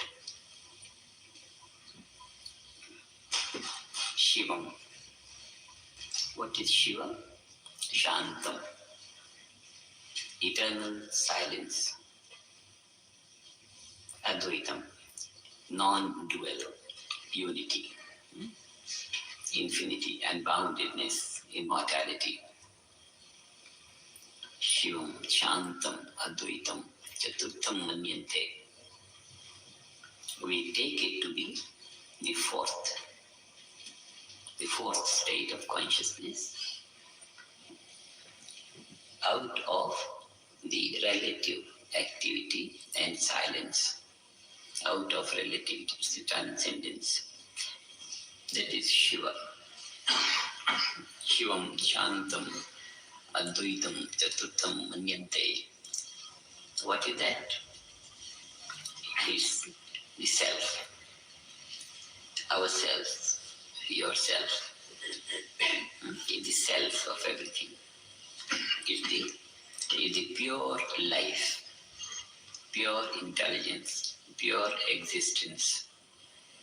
Chaturtham Manyante is the fourth state of consciousness. We uphold it to be fourth. In the state of ignorance, we uphold it to be the fourth. Chaturtham Manyante is Atma. That is the self. It's our own being. Savigyeya. That is our knowing. That is the object of knowing.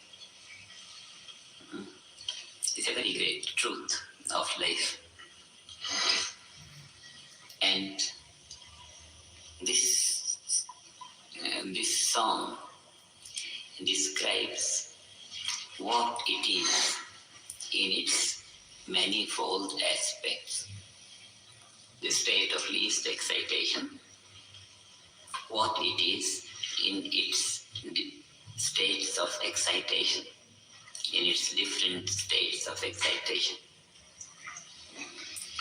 Atma Tvam, the self. What is Atma? What is self? You. Thou art that. You are the self. You means something other than the experiencer. Experiencer is the self. You can be attributed to any object of perception, any object of experience, any object of knowledge. And what the Upanishads say, that Atma, which is the fourth, that state of least excitation, is worth knowing. In this, any object of perception becomes worth knowing, because every object of perception is nothing but the self. Object of perception is excited state of what? Excited state of the state of least excitation. State of least excitation is the self. So every object is the expression of the self.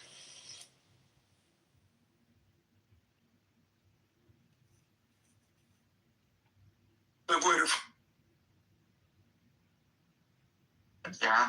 Yeah, so I don't, not that I don't care about Monroe.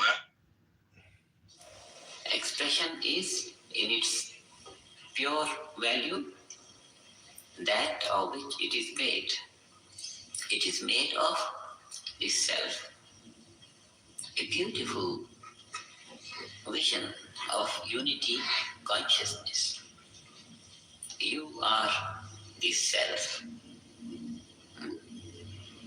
homogeneous, wholeness, unified awareness recognizes everything which is different from everything else, the whole field of difference and diversity in terms of the self.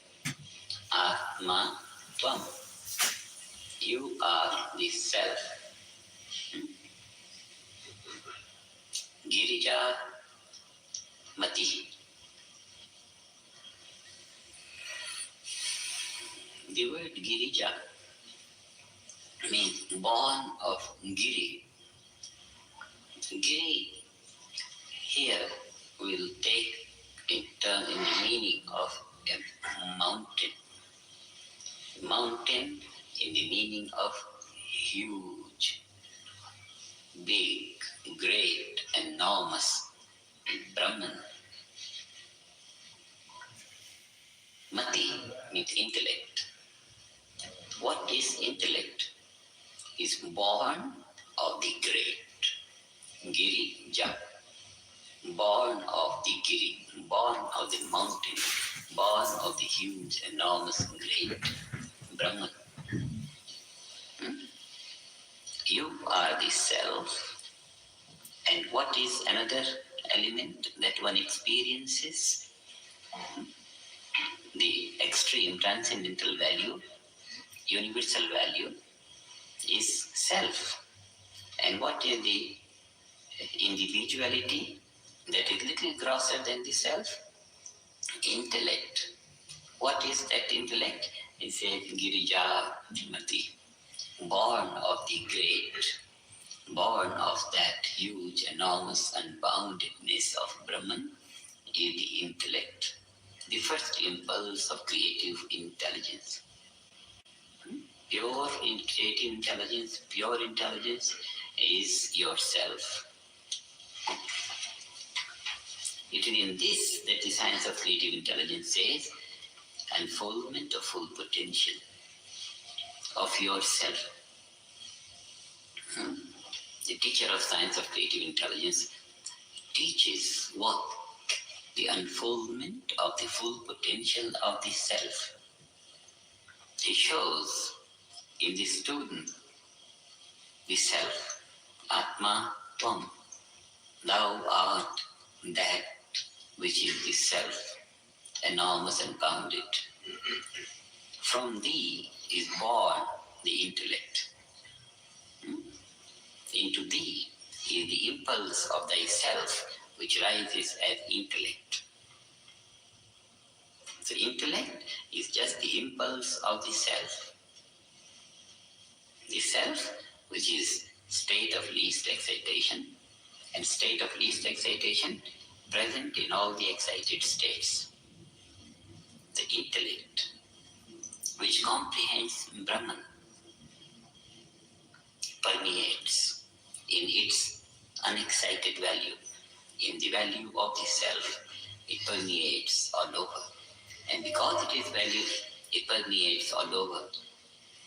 In the value of the self, it is capable of comprehending the enormous unboundedness. Brahmi Chaitana, Brahman consciousness, unity consciousness, is that state of intelligence which is wide awake in itself, in its omnipresent state. And then impulses start, and those impulses are the waves of intellect. The intellect, individual, has its stand or basis or essence or life structure in the cosmic intelligence, which is unexcited state. And then excited state is the intellect, different display of creative intelligence all over in the entire universe is yourself. It's a beautiful vision of the total process of evolution and the supreme state of evolution. You are the self, and from the self is born the intelligence, the waves of intelligence. Girija Mati, the intellect, is born of the self. And it is the intelligence which is at the basis of all evolutionary process and all expressions of the unmanifest. It is the same thing that quantum mechanics says, state of least excitation present in all the excited states. All the excited states are the expressions of that non-excited state. It has to be taken on the level of consciousness, and then it becomes a field which can comprehend the enormous and bounded field. Then you have a red flag because it's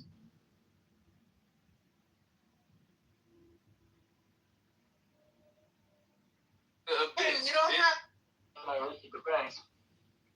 Because your data, when you have data, it goes two ways. It goes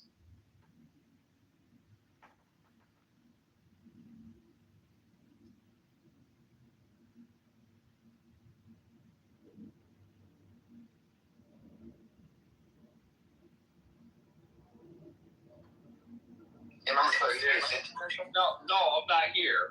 No, I'm just That's exactly right. You're not here. Exactly. You said it exactly right. You're not here. That's exactly right. You're not here. There you go. No, because you've been talking. CO. Girija Tvam. Atma Tvam Girija Mati. And with the intellect, the display of intellect is by virtue of prana.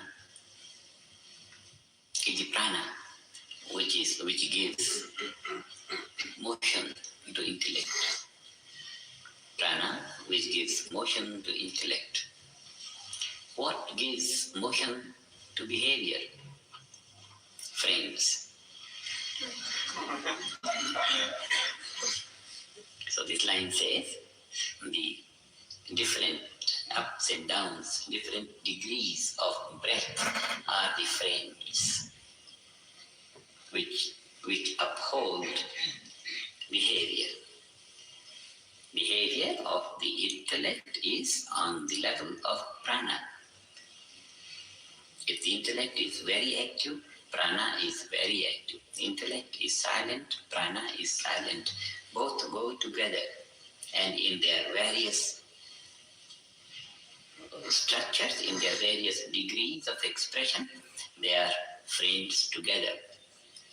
This brings in the likeness, the element of likeness, the element of harmony in the midst of all diversities.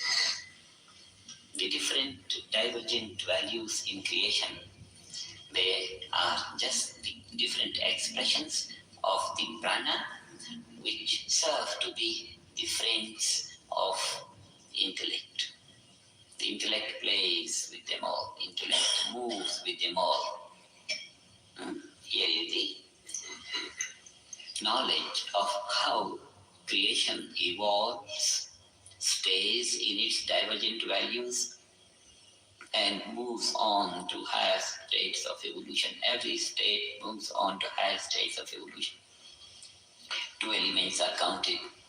The three elements are counted. The self, the intellect, which is an impulse of the self, and then the prana, which gives direction to intellect. It's a beautiful analysis of what creative intelligence is. In its unmanifest value, it is the self. And when creative intelligence in its unmanifest value is myself, then I can live my own full value. If it were not the case, it would not have been possible to live the full value of creative intelligence. But because the unmanifest entirety of creative intelligence is myself, it's possible to display one's full potential.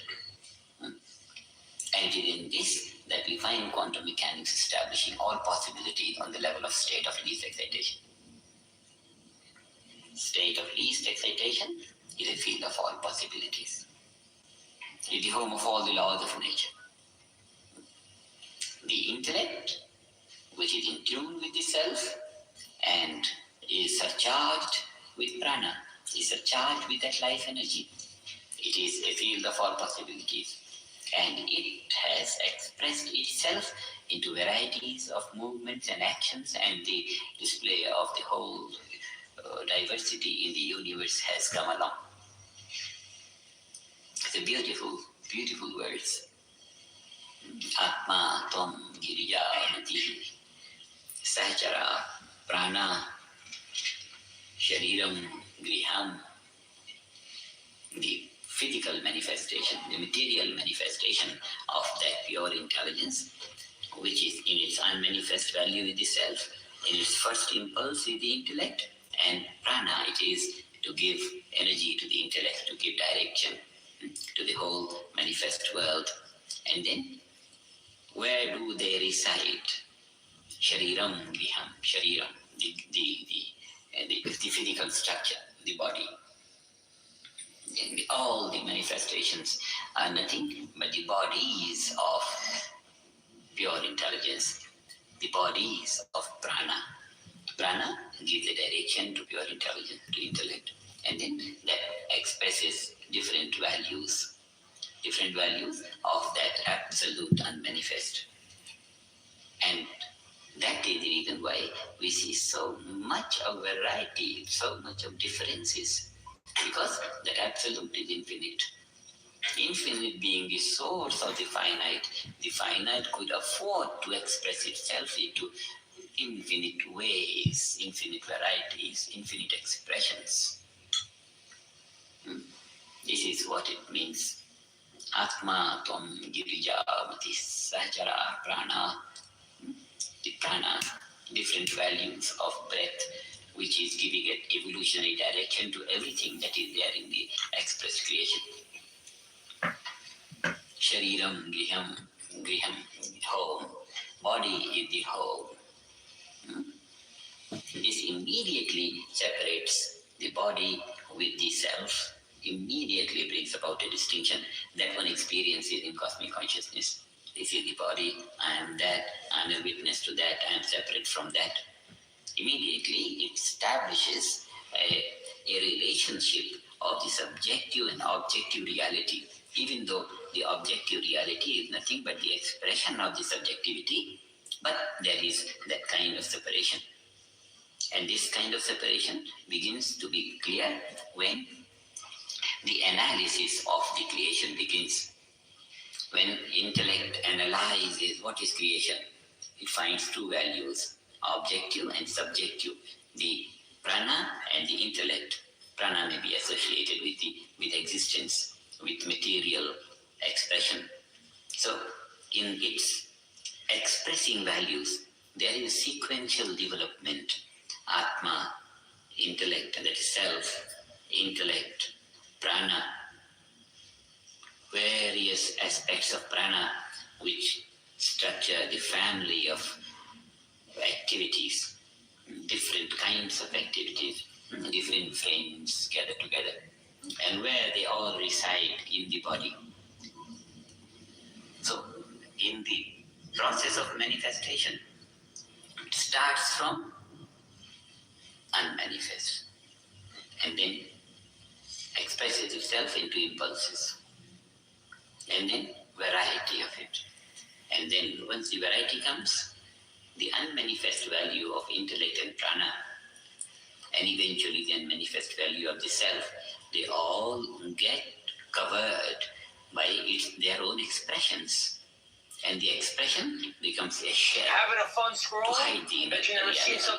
a coconut, where we express value, and inside is wholeness, hollowness.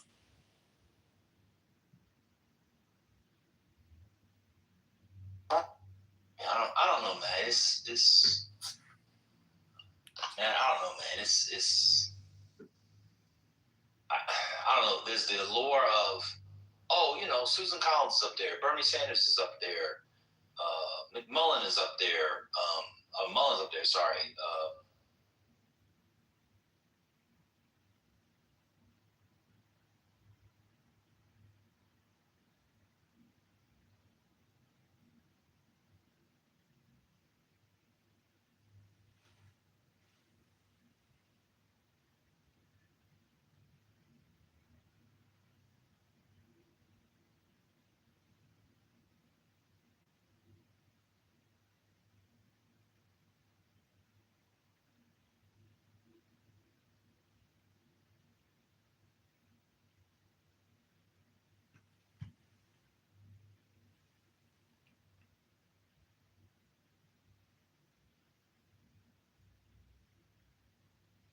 So that's so powerful. A lot of monks and sadhus and these higher religious teachers practice silence so that when they do speak, and they only speak truth, so that when they do speak, their words are impactful and instantly manifest into something because they're not scattering that energy of words needlessly or untruthfully.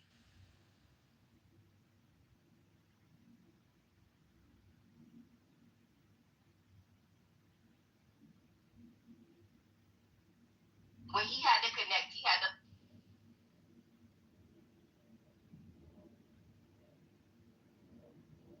It looks pretty nice. And Tom, I don't know how he got the information, has the actual, maybe the year, make, and model number or whatever. Yeah, I think so.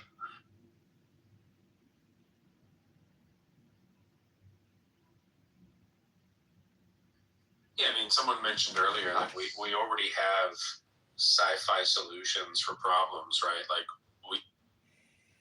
So the police, if the police respond. Oh, you're doing it right now, bro. I'm gonna protect. Hold on. So you're doing it right now. So if we say due process is universal, that's kind of like a vague way of just kind of not having the conversation. But if we say, hey, there's certain groups of people that, Sure. But I say, God. It's literally a master's degree in nursing. Why would anyone get a master's in nursing when they can become a nurse practitioner at the same time? I have no answer for that, but they do because the hospitals are like, hey, you have about a decade to get this done or you won't be able to keep your job. So a lot of old-time nurses are either retiring or they've gone to school in the last 5 years. I remain agnostic. I let people develop. From an American perspective, I feel like, yeah, you can have any kind of a crazy idea. Let's see if it works out for him, Carl.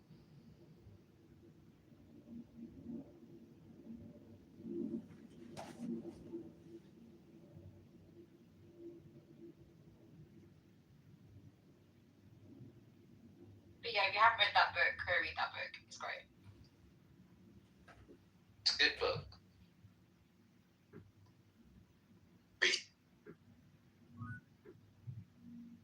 Gets more extra dimensional in the sequels.